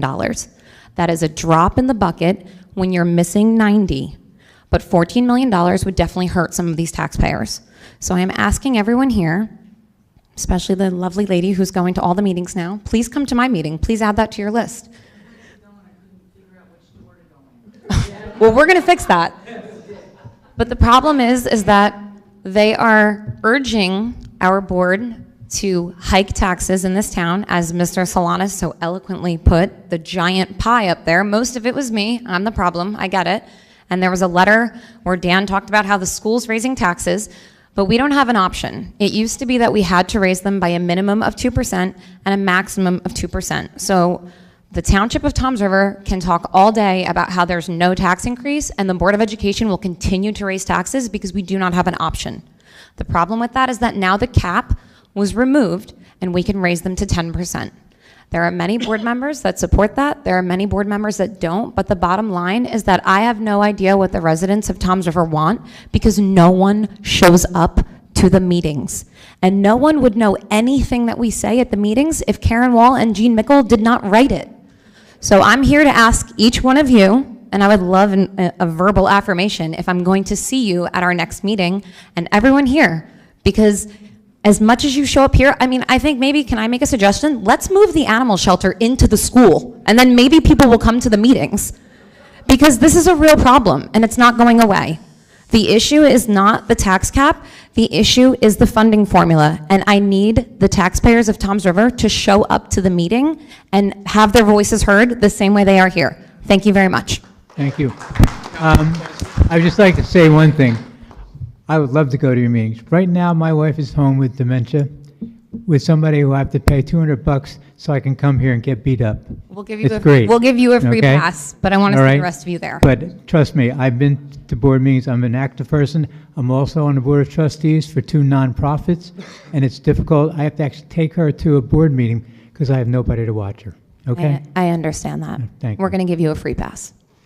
Mrs. Lane, I purposely Dave. stay away, okay? But if you feel, I just didn't want my presence, I think that as a steward of the Township of Toms River, it's important for all of us to attend each other's meetings. I try to make the commissioner meetings when I can. I make these meetings whenever I can. Honestly, the one meeting at the end of the month is really the only reason why I'm even able to make these, because our meetings historically, for anybody that doesn't know, are the 2nd and 3rd Wednesdays of the month. The public session does not start till 7:30. 6 p.m. is executive, so don't show up at 6 p.m. because you'll be sitting there for an hour and a half looking at an empty stage. But at 7:30, we open our public session, the 2nd and 3rd Wednesdays of the month. It may change for June because we're graduating our kids on, I believe, the 2nd Wednesday. So just June might be different. But other than that, please come to the meetings, because if you want your taxes raised to 10%, I need you to tell me that. And if you don't want that, I also want to hear that. That's it. Thanks. Thank you. Mr. President, may I make a comment? I don't specifically attend the meetings, but my wife is a instructor in one of the township schools, and my daughter and my son-in-law attend all of the meetings. So I have somebody that's there that's telling me what's going on with it. And I'd be the last one in the world to vote against any kind of a raise for school taxes, because that's the thing that we need more money in, to make sure that those kids are taught. Paul Jeffrey, 1661 Bay Boulevard, Ortley Beach. And I should make it clear as well, I'm speaking for myself, not for the OBBTA, of which I'm an officer. So first, I want to apologize for jumping on you, President, but we need to give you a bigger gavel, okay? We need you to stand up and bang that gavel when someone in this room is out of order, and just like you did, throw them out when you need to. And everyone, I don't care who it is, if it's over here, if it's over there, if it's up here, if someone is out of order, please pick up that gavel, slam it down, and that's what I wanted to ask you to do when I yelled. Bang that gavel and get them the hell out so we can get civility back in this room. It's an absolute disgrace. I also want to ask, I'm very confused. I used to come to these meetings, the public used to be able to comment on consent agenda. I heard at the last meeting that was completely skipped. At this meeting, the public was allowed to call out items, but then not to speak on them. So can someone explain what changed, how, and why? If you take a look at the township code, and I don't know the ordinance off the top of my head, but it allows for the public to address the council in two circumstances. The first is a second reading of an ordinance, and that's required by state law. The second is the general public comment session, which is what we're doing now. It doesn't allow for comment. I understand it was done that way previously, but it does not allow for comment on each individual resolution. Then I would suggest you just take them off the agenda. Why even have them on a public agenda if the public is not allowed to comment? And by the way, once in a while, I would come up and give a positive comment. We can't even do that. If there was a consent agenda to put sand on the beach in Ortley Beach, thank you for getting it done, whoever did, the sand is there. I would stand up and say thank you. I'm not allowed to do that either. It's an absolute joke. You could do Fix it. You could do it during the general public. Fix it. You could do it right doesn't now. help for us to make comments after you voted is ludicrous. Absolutely ludicrous. So I ask you as the attorney and whoever else is necessary, get a resolution on the books to change it. Otherwise, you're going to hear us here at every meeting screaming at you until you get it right. Do I have an agreement that someone will put up a resolution to change the process and get it right? It's up to the people to my left and the people to my right. I'll write the email for that one, and I do want to say that he may be correct legally, but we are used to an open and transparent government, and although this mayor promised more transparency, he's actually provided us with far less information. Well, and frankly, the problem in this room is a total lack of transparency. So the last thing I'd like to ask is, why did the beach badge sales disappear from the report? Anybody know? No idea. How many what are beach badge sales so far this year? Why don't you give us a couple of days and I'll consult with the mayor and we'll get Nobody an in the answer room for you. knows. That's something that. How much beach badge sales are in the next year's budget? Anybody know? No, I don't know. You know, this is pretty unbelievable. They can't answer questions and the people who could are not here. Sir, We need to fix it. Your time is up. Yes, sir. I'm back again. Yes, you are. Sir, I'm sorry. Can I just have your name and address for the record? Sure. It's Brian with B2 Consulting Group. Address? I'm not a resident of Toms River. I live in Manalaban. To answer your question before, you can make the shelter not just profitable, but prosperous, to where your residents are happy and actually want to contribute more to your shelter. Now, I put in front of every one of you that I would be more than happy any day, any time to come here, whether it's in public or private session, to speak on what your concerns are with your own shelter, to see how you can make it better. I know I was saying it before, as of 2014 weekend, which was the last year, you had about 11,000 dogs within the township. If you take at your current license fees at the minimum rate, which is at $15, you're looking at $225,000 per year just in dog licenses. Yeah, but Council President, I think we only collect on like 500 dogs. I don't know if that's accurate. So that's on the number of registered dogs as of 2014. As of that year, your population rate has also gone up another 10,000 people. So what are you suggesting, that we lower the fee maybe to get people? Not to pay more? necessarily. It's your funds there. What I'm saying is your funds are there. What I would recommend is that the council looks within that animal trust account for those funds that you might be concerned about, to see how you're going to fund the shelter yourself. The availability is there. It's just a matter of looking necessarily where to look at. A lot of towns don't know that you have an animal trust account. If you don't know, you wouldn't be the first. I've stood in front of councils and they had no idea. So you do have that account that's, again, there under statutory requirement for use of animal within the animal side of it. Thank you.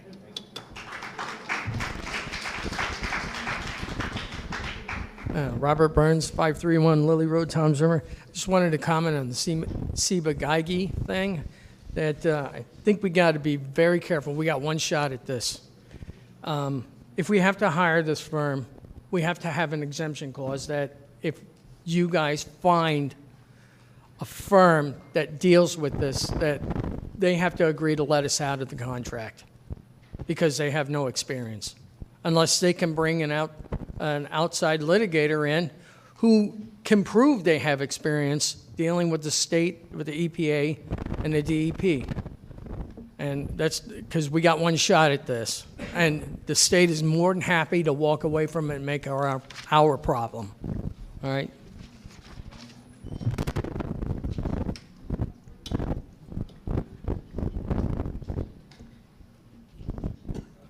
Once again, Tom Fridella, 752 Jack and Court, Toms River, New Jersey, 08753, just so we're clear.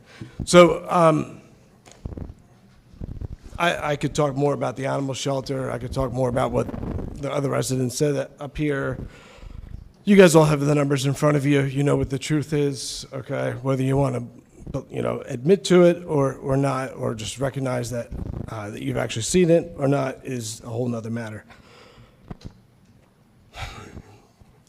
Atul was right that, that many people I think are here that haven't been here. I'm here because my wife asked me to come. As I've said the first time I was here, I was against what she wanted me to be pushing for. I didn't think it made sense until I started looking at the numbers, until I started asking questions and getting ridiculous answers.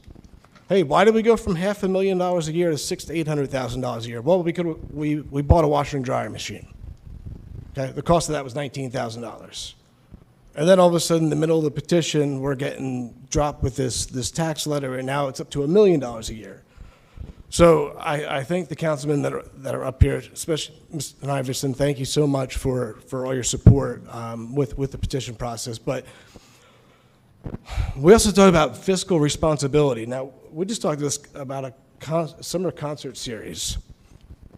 There was money that was attached to that resolution, but no one knows what this is for. I mean, how many times do we come here and you guys are voting on things that cost us money, that's our money, okay?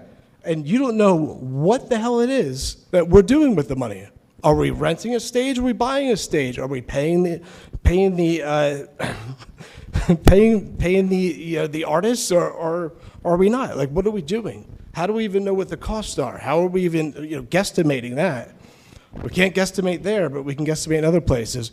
Going just quickly to what Brian said here before me, there's roughly about $110,000, $120,000 a year that comes off of the actual dollar amount, the expenditure, the expense account for the animal shelter. So I think there's more than 5,000, or at least there's money coming in from some other area that's not the donations. It's not the trust. Going through this petition process was it was interesting. The amount of township employees, small business owners, the amount of family members of township employees that feared retaliation. And they would come up and say, hey, will Roderick have an opportunity to view it? I'm going to take a little bit more time, please. Got 1 minute. Okay, yep. So it was appalling. It was appalling to me.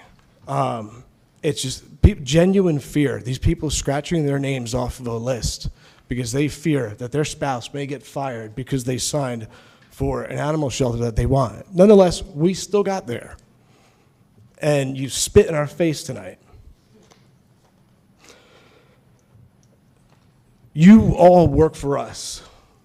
I don't care what section of town, what ward you represent, but every decision that you vote on affects every single one of us.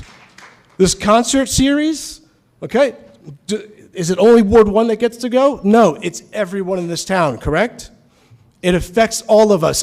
So you have a representation in each section of town, but you have 7 people that represent Toms River. Okay? All of you represent one town. Okay? Remember that. Thank you. Seeing no one else in line, I'd like to have a motion to end the public portion of the meeting. Aye. Take a motion to adjourn the meeting. Motion adjourned. Second. All in favor? Aye.